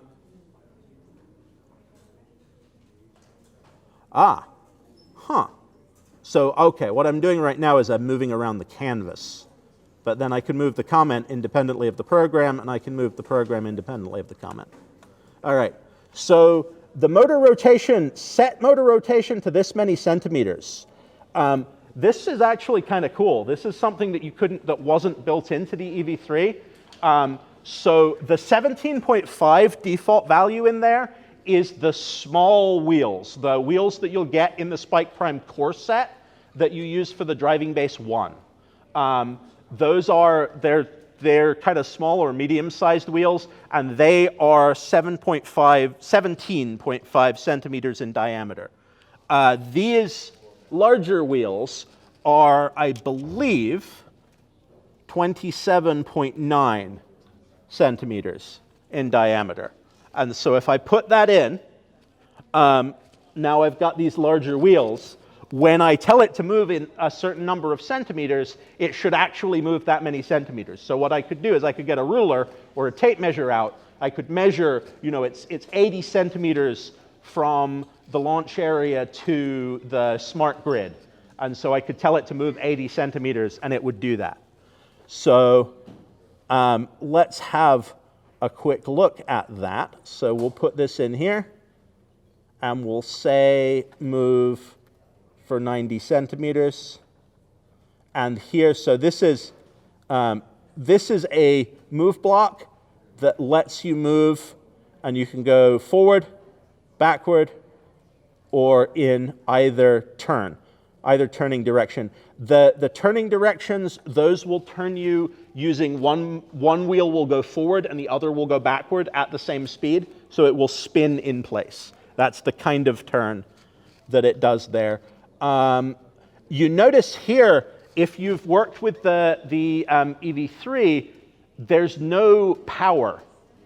So the different things that you can control with your robot, like how far is it going? You've got your centimeters here. How are we measuring how far it's going? So we could do centimeters, inches, rotations, degrees, seconds. then here's the, is it going backwards, forwards, or turning? But power or speed is another variable, like how fast do you want the robot to go. You can control that, but the default way to do that with the Spike Prime is a separate block, and it's this one. So we set our movement motors, we set our rotation, and here we're setting our movement speed. If we don't set our movement speed, it does still function. It will default, I believe it will default to 50, because that's what the default seems to be there. Though you could experiment to figure out what exactly that is. But if you wanted that to be slower or faster, you can change this here. That is useful if you want to move the same speed for a bunch of different movements, because then you don't have to enter the speed every time.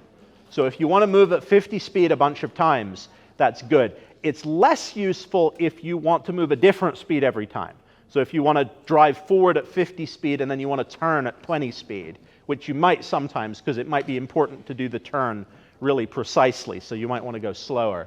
And then you might want to drive forward really fast to hit something hard, maybe. If you wanted to do that, you can do that by changing, you could set your speed. So if we then wanted to turn, we could go to 20, and then if we wanted to, later, a different block, we could get another one and we could set it to 100. But there's also something we'll talk about later where there might be a better way of doing that. But right now, so we've set our movement speed, we've got our rotations set, and now here, we're in slot 0 right now. That's slot 1, that's slot 2. So if we go to slot 0, now if we hit the play button,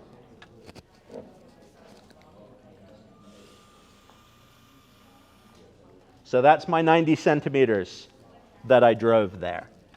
So I hit the play button here, I can stop, and if I don't feel like getting up and going and getting the robot, I can change it to backup and make it drive back to me.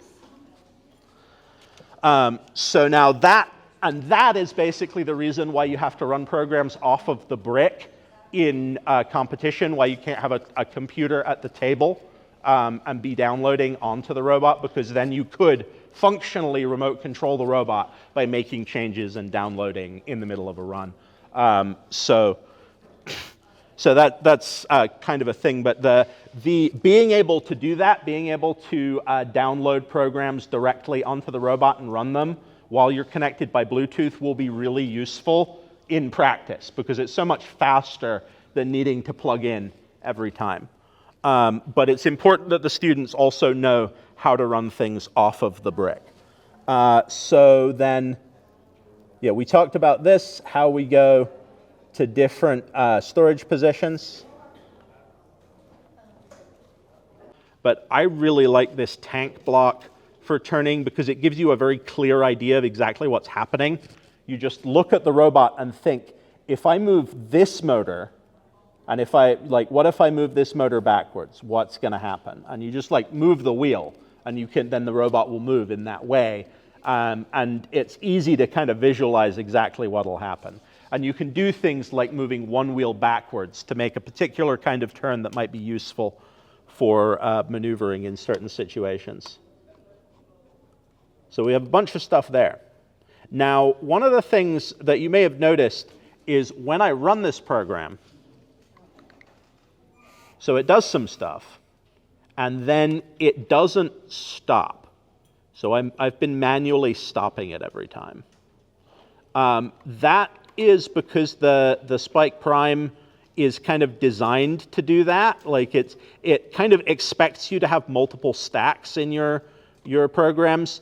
If you want to just stop at the end of your stack, what you do, you go into these control blocks, and you grab this stop block here, and you say stop and exit program.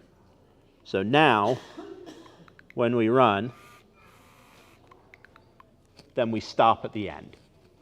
And that can be more desirable in competition potentially, because then you don't have to, the students don't have to switch off the robot every time, unless you're using a master program, which we may talk about later, in which case you wouldn't want to stop. You'd want it to keep running.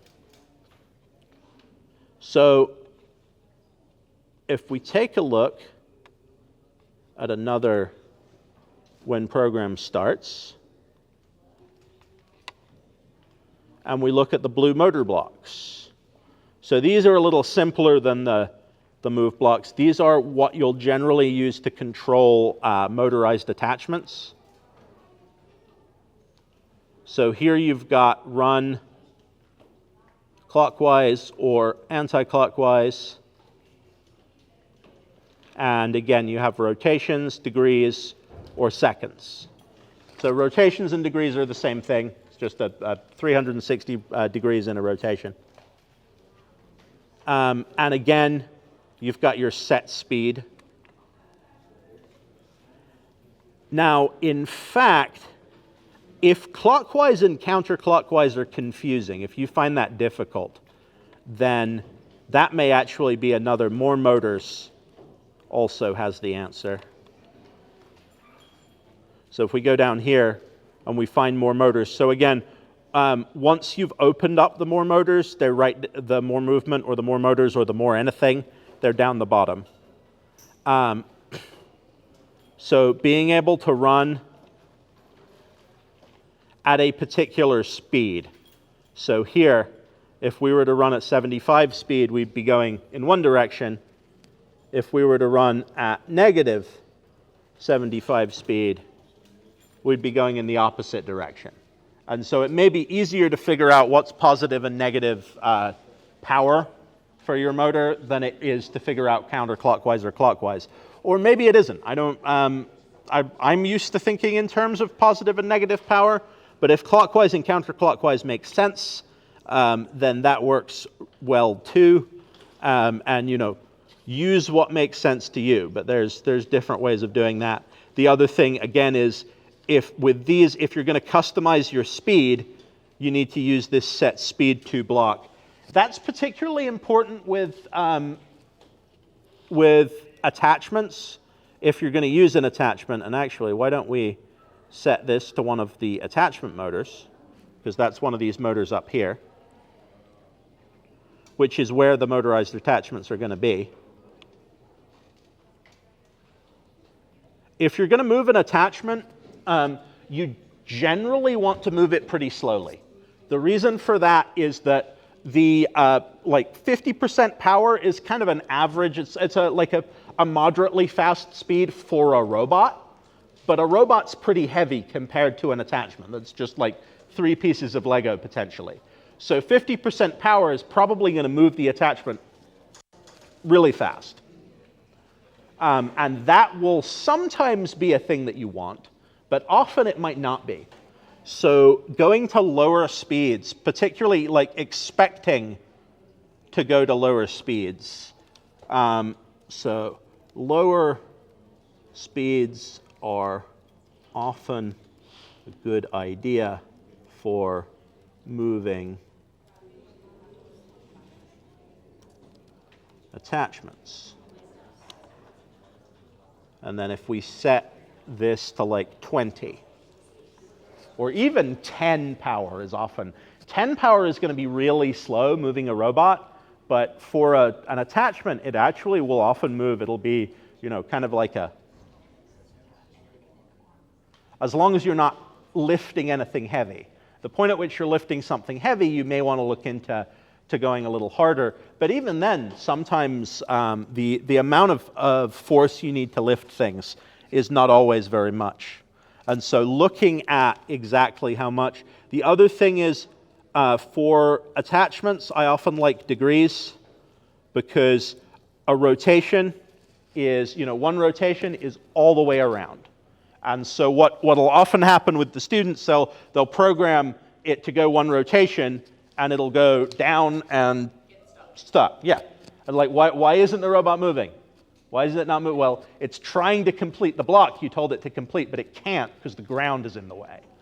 So thinking about that, and I actually find that saying, so you are asking it to do this, like go all the way around, is a way that students can get it in their head what it is they're looking to do. And then, how, like, moving in degrees. So if what you wanted to do was 90 degrees, then, that can be an easier way to visualize how far you're going for. So you can do a lot of things with movement and then motors. You can drive out and move things with your attachments. And you can drive all around the table. There's honestly a lot of teams who mostly use the movement blocks and the motor blocks, and maybe so a weight block can be useful sometimes. If you're lifting something up and then you want to give it, you want to continue to lift it, so rather than going like up and down really quickly, you want to go up and hold there for a second and then go down, so that it gives something that you're lifting, like it gives it time to fall, or it gives it time to get into a position and rest there. Like I've found when you're doing the smart grid and you're moving the arm, if you just pull it, it can actually bounce back. If you pull it and wait for a bit, it can stay in place, or it's more likely to stay in place. So the weight block can be a useful thing to stick in there. But a lot of teams will use really just this, and they'll just drive around, and that can actually be good. You can get a lot in with that. The weakness that you'll often find is programs like these are very sensitive to first where you start the robot, where you put the robot. So if you're driving out for a certain number of centimeters, then you're turning for a number of rotations and then driving forward for some more centimeters. If you start the robot in a different place, it's going to end up in a different place. Especially if you start the robot in a different place every time you run the mission, it's going to be really hard to get the mission to work consistently. So finding a consistent starting place can be really valuable when that happens, and modifying your robot so it's easier to find a consistent starting place. You may notice that this robot is kind of square. It's got flat surfaces on both sides. I like that because it's easy to shove it against the wall. And even if the mat's not perfectly straight against the wall, or the wall's not perfectly straight, you're going to get a more consistent position faster by shoving it against the wall than you are by trying to put it out. Even if you have like a mat mark that you're lining it up with, it's very easy to have just a little bit off one way or another when you're moving a long distance. That can make a big difference. So that's one solution to that kind of programming, like programming that's very sensitive to your starting position. Make sure you've got a consistent starting position. But really a better solution, and you probably want a consistent starting position as well, but a better solution is if you can make the robot go out and find things on the table. So where is it? If the robot can figure out where it is on the table, then that can be really powerful to make sure that it's going to do the same thing every time. Because maybe it's a little off on its first movement. Maybe the first movement could be this way or it could be that way. But if it can then find something, then maybe it doesn't matter if the first movement is a little bit off. And when I say find something, we're going to get into talking about using active sensors to find things. Like you see there are lines on the table, and you can see that use the light sensors to detect those lines.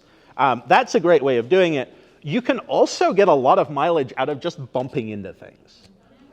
You can use, again, like the flat surfaces on a robot are great for that, but if you bump into something, whether it's a wall or a mission model, you kind of know where you are.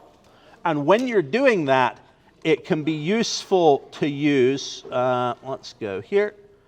It can be useful to use seconds. This is the, it will be over here. This is the time when moving for seconds might be a good idea. Generally, moving for seconds is a less precise way of moving because it's affected by battery power. And if you think, this may be one of the things that you want to kind of walk the students through thinking about. If you're moving for a rotation, the robot says, okay, turn the wheel all the way around once and then stop. If you're moving for a second, it says move for a second and then stop. But how far the wheel goes in that second, well, the robot doesn't know and it doesn't care. I mean, it does know it has a rotation sensor, but it's not tracking it. So if the robot's at full battery power, maybe the wheel goes a rotation and a half in a second. But if it's at half battery power, maybe it only goes 0.75 of a rotation in a second. That's a big difference in how far you drove. And so it's going to be really hard to get precise behavior if you're driving around for seconds. So the exception to that is when you're bumping into something. Because when you bump into something, if you're using rotations, what can happen is you can get, like depending on how much traction you have, you can even potentially stall out. We talked about the arm hitting the ground, and now it can't move. Well, you could potentially have the same thing happen with your wheels. Functionally, that won't happen. The way your traction works, your wheels will spin, but it can take a minute. It can take like a few seconds for it to just to grind that last distance. Whereas if you hit for seconds, it'll go, one and done, and stop there. So if you're bumping into something, it can be good to use seconds, and that's particularly true if you're using that with an attachment, because you can do the same thing for an attachment. If you don't know where your attachment is, so if you're moving your attachment around, and whether it's here or here is going to make a big difference as to whether your mission works, then maybe you push it to the ground for seconds, and then you bring it back up, and maybe that makes it in a more consistent place. So knowing when to use time for navigation and basically when you're going to hit something is something that's worth doing.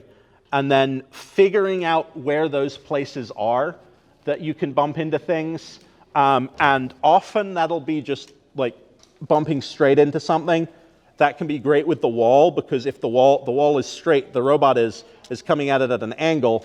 Now the robot is perpendicular to the wall. Now you know something about where it is that you didn't know before. But you can also potentially do it with turns. If this is the edge of a mission model, I can turn until I bump into it. And now I know how far that turn was. However, you can also, and where are we? Okay. Actually, let me have a quick look here. Okay, oh good, we've got a chunk of time. All right, so if I come in and I make a new project, then we're going to start talking about blocks beyond movement and motors. So, so you can see here, there's for each of these blocks, so you've got this backwards forwards return, and you've got the steering, and if we go down to more movement, you can see the same thing with, you've got your tank. So you have this one that has your duration. I move for 10 centimeters. But then you got this one that just says start moving. It doesn't have a duration. It doesn't say how far we're going to move for. So what is happening there? This is for moving with sensors. So we're going to pull all of these out, just like we did before, and start our program with that. So this is designed to let you move with sensors. And that is generally going to use the control blocks, because this is going to start moving, and then you're going to have to tell it when to stop. So we're going to go with wait until. And I'm actually going to change that to 20.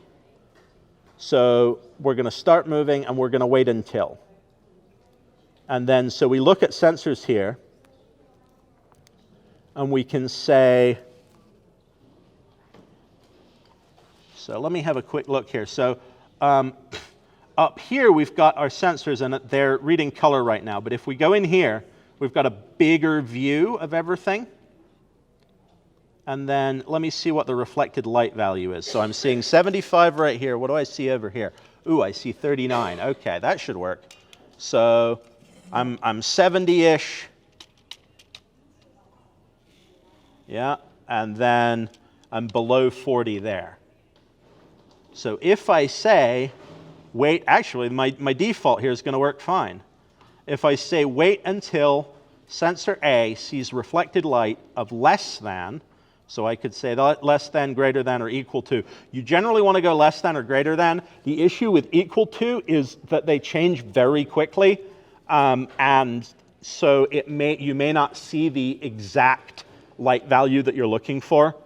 So it's easier to use a range. Varies based on the type of lighting you have. Yes. As well. Yes. So if you have like fluorescent lighting at competitions, but you have not fluorescent lighting in where you're practicing, it can make a big difference. Yes. So that equal is tricky. Yeah, yes. That is also a potential reason to use reflected light rather than color. And so you can use color for this. You could do the same thing. You could look over here. But though, let me go ahead and, so I'm going to go here and I'm going to put this in my slot 2 and I'm going to run it. So I'm driving forward and you see it stops. However far away I put it, it's going to stop when the sensor reaches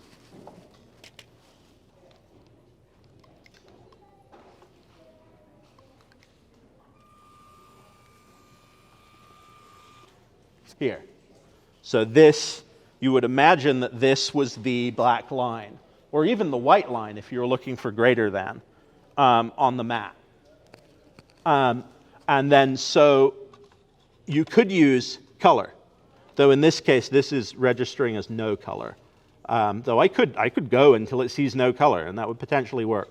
But one reason I generally prefer reflected light is that you mentioned the conditions can change.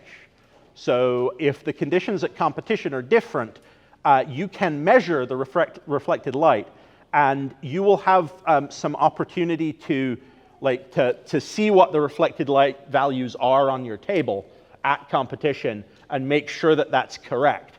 And I could tell you exactly how that works at North Carolina competitions.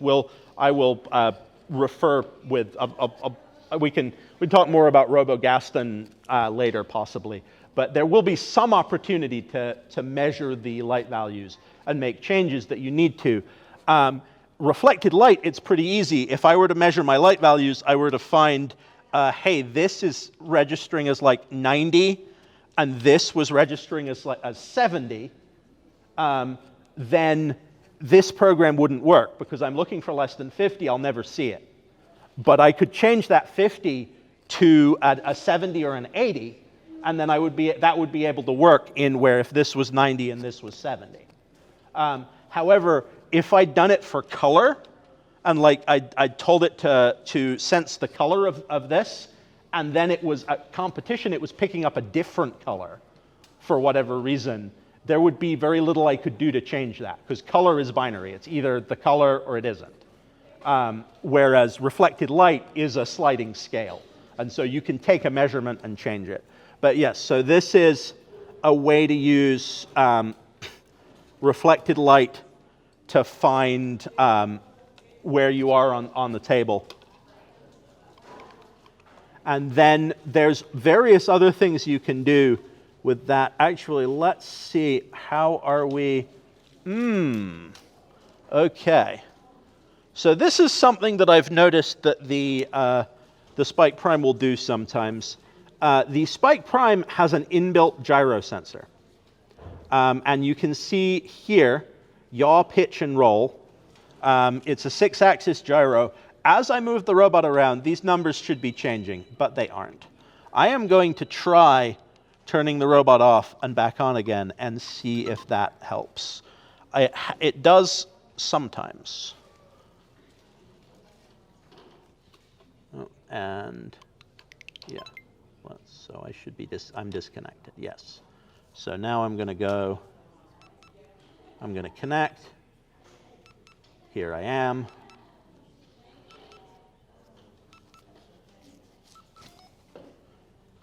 So I'm going to go here. There we go. So it often does work that way. So you can see here, as I move the robot around, these numbers are changing. Yaw is, this one over here, is the one that we really care about. There might be some reason that we want to know the pitch or the roll, but really the yaw is what we care about, because the yaw lets us make turns.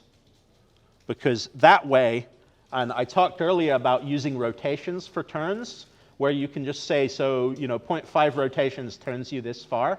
What you will sometimes find is students will get the movement blocks out, and they will set a movement block to 90 degrees, and they'll run it, and then they'll say, the robot didn't turn 90 degrees. Well, you didn't tell the robot to turn 90 degrees, you told the wheel to turn 90 degrees. The wheel turned 90 degrees, and that was that much. Now, to tell the robot to turn 90 degrees, you need the gyro sensor, because the gyro sensor can tell you when the robot has turned 90 degrees. And so we can do that. So let's move that over here. If we do a start moving, and we tell it to turn, and that is going to, I'm going to go back in here and figure out, that is going to be going down. So then I'm going to do the same wait until. However, my movement speed, I'm actually going to take my movement speed way down to 10. And we're going to find,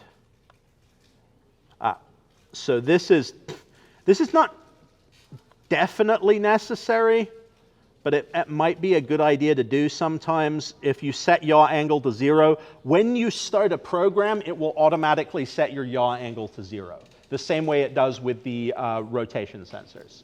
However, if you're running a master program, it would be very important to set yaw angle to 0 at the beginning of any run you are using the gyro sensor. And yeah, otherwise you would only need to do that if you were going to use the gyro in the middle of a run and you didn't want to use the previous value. And that can be, so there's pluses and minuses. Sometimes it's good to use, so when you start, your yaw angle is 0. So if this is the wall you're starting against, if you're starting against the wall, this is the angle you're at. And then you turn to here, so you would turn, if this was going positive, 0 to 90. And then if you wanted to turn back, you wouldn't turn 0 to 90, you'd turn 90 back to 0. Or if you wanted to turn even further, you'd turn to 180. So that could be useful sometimes, especially if, and I actually have a program that I can show later that pushes the windmill, and it ends up at an unpredictable angle. Sometimes it'll be here, sometimes it'll be way off here because it hit the windmill plunger in a weird way. But because it uses the gyro turn, it always turns back to an angle that points it back at home. And so it will pretty much always get home, even if it ends up at a really weird angle. And that's why you might want to use the, what I'd call an absolute gyro angle, where you're using the same angle that you started at. However, there's other reasons that you might, if you do a bunch of turns, it can get confusing what angle exactly you are, and so it can be easier to just start from 0. Ideally, you want to start from 0 when you know what angle, when you know consistently what angle the robot is at. The best way to do that is to bump into a wall, because if you bump into a wall and you reset to 0, now you know where you are. But that's, yep. I may be getting ahead of myself a little there, because let's talk more about how to actually make one of these. So here, over here you see we've got this, so this programming is based on Scratch. And in Scratch there are different kinds of blocks. And these, I actually don't know the names that Scratch uses for them, but these diamond-shaped blocks that go in these diamond-shaped holes make decisions about things. Whereas the ones with the round corners, they give you values, but they don't actively make decisions. Now you can see the reflective light has a decision block that is just for it. It's specifically designed for letting you decide whether something is more than or less than your reflected light.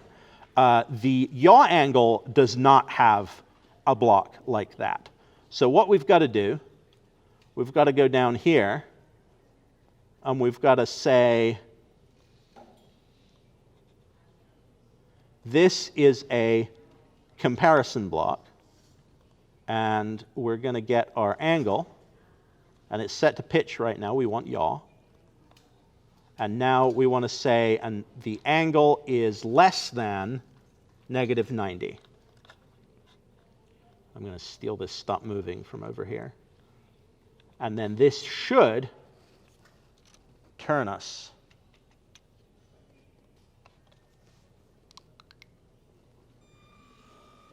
Yep.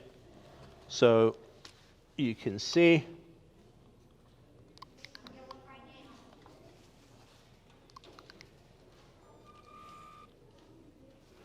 and it actually turned a little more than 90 degrees. The interesting thing here is, if I don't let it turn, it keeps going until it gets there. So if I did a turn for rotations, it would just, the wheels would finish moving and it would stop. But the way that I had it there, I can prevent it from, if it gets stuck on something, it will turn until it goes. And it actually goes a little more than 90. And part of the reason is because we're telling it to go less than negative 90, so it's going past it deliberately. But there's also, depending on how fast it's going, there's some lag time between when the value reaches the point where it's supposed to stop and when the robot can actually send the message to the motor that it's supposed to stop. The good thing about that is that lag time is pretty consistent for a given level of speed. So if you find a level of speed, you can kind of figure out what gets to if you're 90. Actually, let's see if this works. So if we go, so right now, okay, so that was at 11. But then if we do this, okay, now it looked like that was actually almost exactly 90. And I did move pretty slow, yeah. So now it's saying 98. But I think that's because it was 11 to begin with. I don't think it reset. But in any case, you can play with it and figure out what your, how many degrees you need to turn to get the correct number.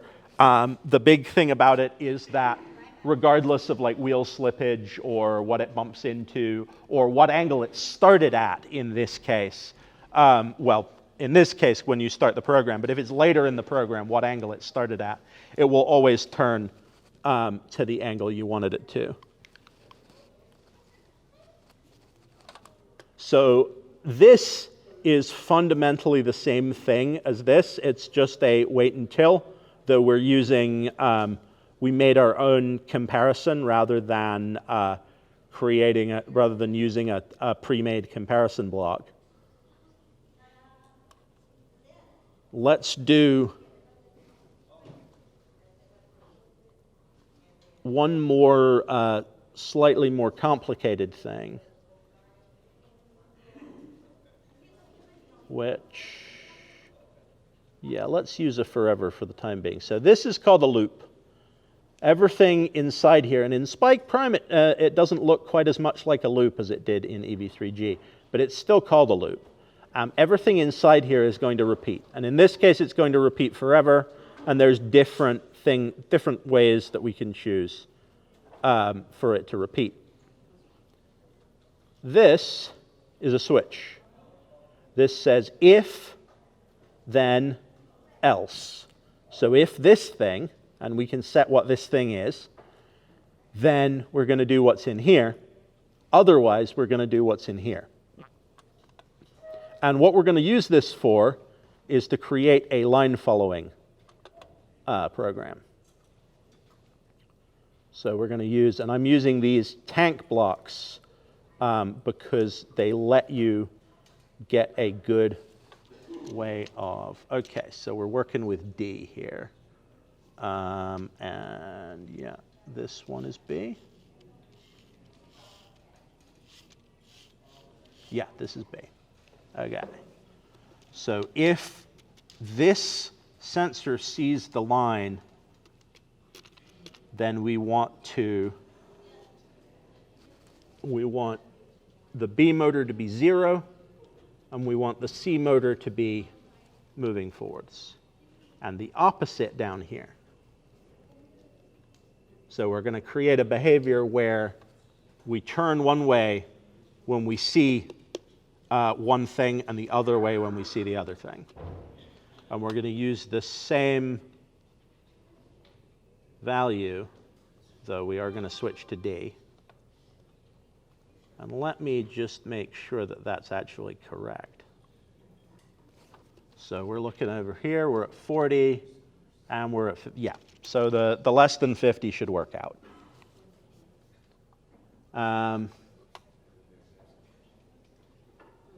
All right. Yes, so that should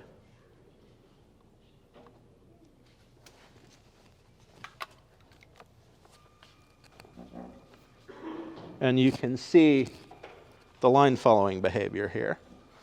So we're moving along the edge there. And find the lines on the table? What's that? That's to help it find the lines? So that would be to help it move along the line. You would find it using something like this one that we wrote earlier. And now it's following the wire.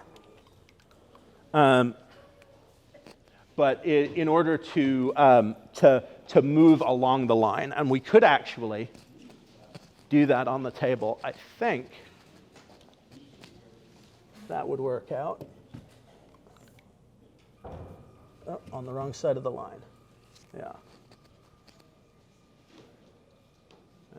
So you can see it's going along, and it did not make the turn there. So if we'd wanted it to make the turn, that wouldn't have been good. Yeah. And that's moving pretty slowly, which could be a good thing depending on what you wanted, if you wanted to go a long distance. So you could modify that behavior by changing these powers. Like if you added power to this side, so if you made it move at, say, 10 and 20 instead of 0 and 20, then you would get a different kind of line following behavior.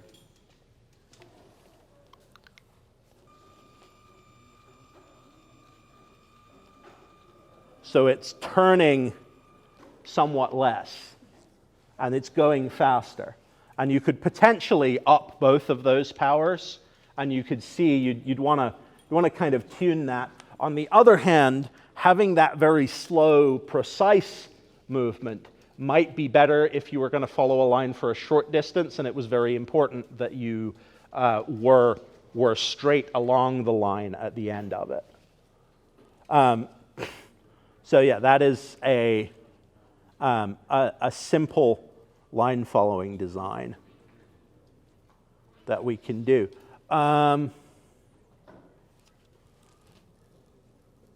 So we've talked about a couple things you can do with reflected light, and I'm actually going to touch on the other thing that you might do with a reflected light sensor, which is using, because you've got two here, and it's actually very neat. This is another cool thing about the Spike Prime. With the EV3, you only had the one light sensor, because the core set just came with one. If you didn't go out and buy a second one, you only had the one. Since the Spike Prime expansion comes with a second one, you actually have two. And that gives you a couple of options that you might not have had before. One of those is when you're following that line, you can see on the field, there's a lot of intersecting lines.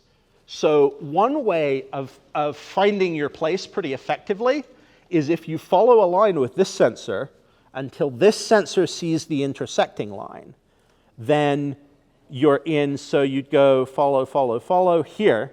Now you know where you are this way. You also know where you are this way. And you're in a pretty, if your line follow was pretty precise, you're in a pretty consistent place, even if you're like way in the middle of the board.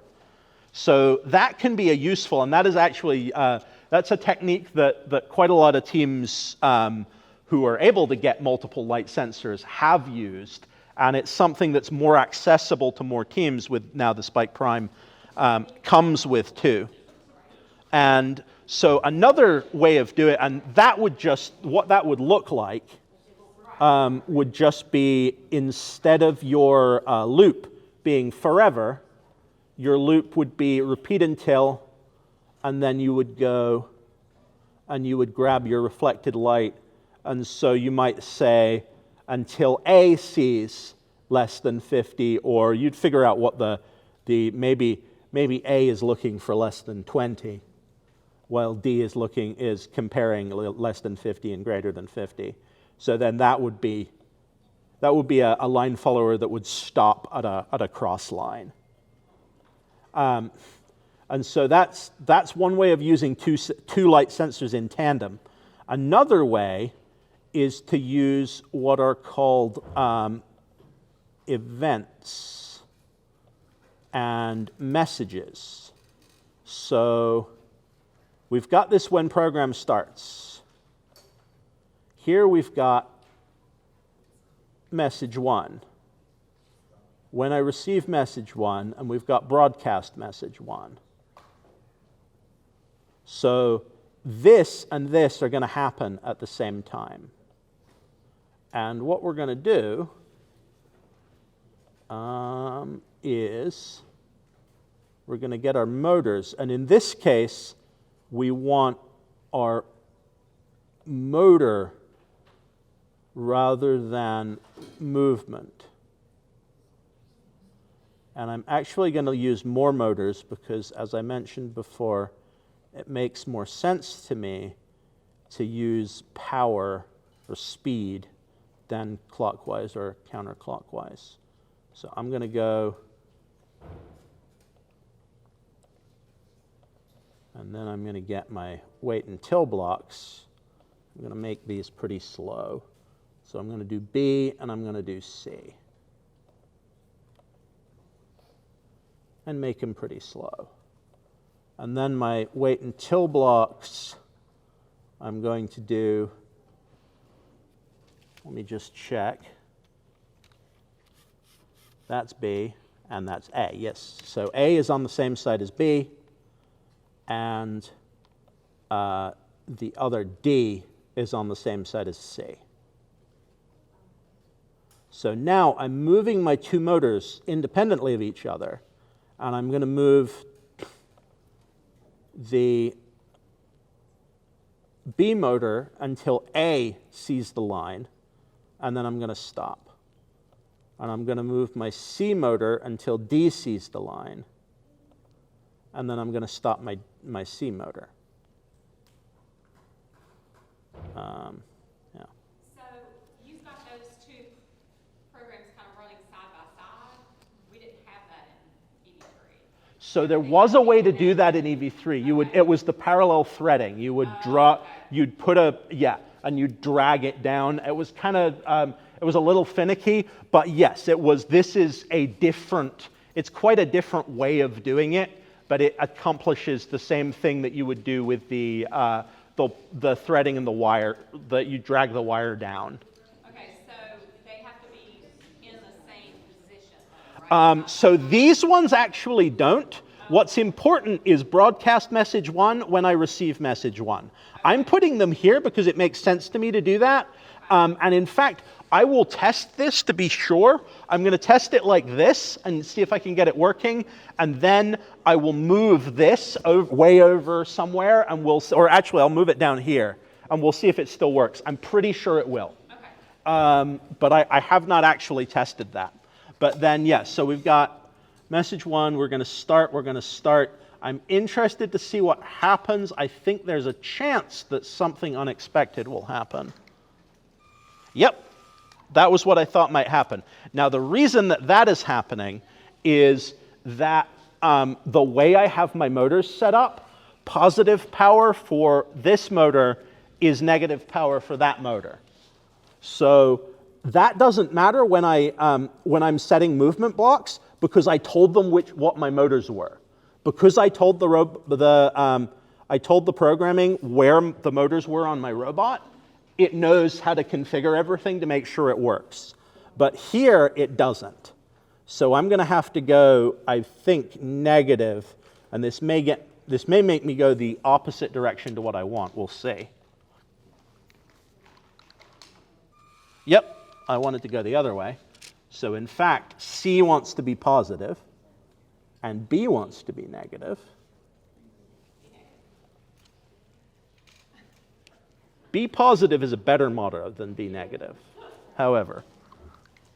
So we'll go here, and you can see what we call a line squaring behavior. So it comes over, and it squares up on the line.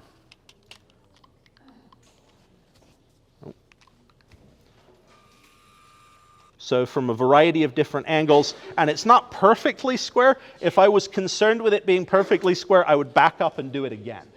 Because once you've done it the first time, if you back up and do it again, then you can get more precise. So I'm going to do that. Now I'm going to drag this down here, and we'll see if it changes anything. My guess is that it will not. Yeah, so it didn't change anything.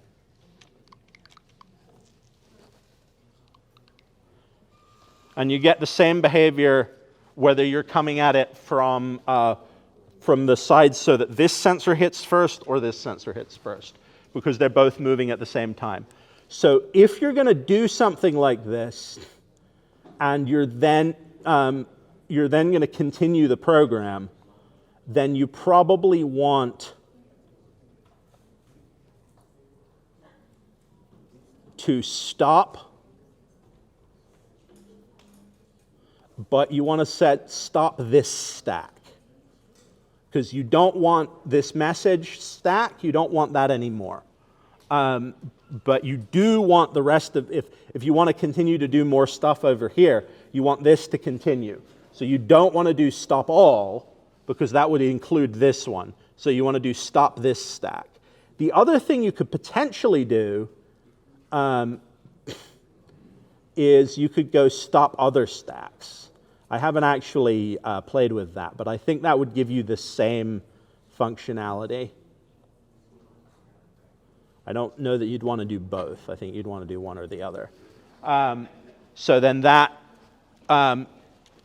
if you wanted to do it again, you could. Now, this is something that's a little, I'm not 100% sure about. There's two potential things. If you wanted to square, so you squared on a line, then you drove around for a while, and in the same program you want to square on a line again. It should be possible to broadcast message 1 a second time, and do as in, so if we do, well, let's do it this way and see what happens, because I'm actually mildly interested to see 27.9. And I got my blocks out of order. Now they're back in order. So I'm going to back up for 20 centimeters. And then, let's take this out. So if you right click on a block and you go duplicate, that's a thing you can do. So then I'm going to go broadcast message 1 again. If I'm correct, this should play again, because when I receive message 1, because I broadcast message 1 and then I broadcast it again, I think that should work, but let's find out. Let's see what happens. I'm honestly not 100% sure what will happen here.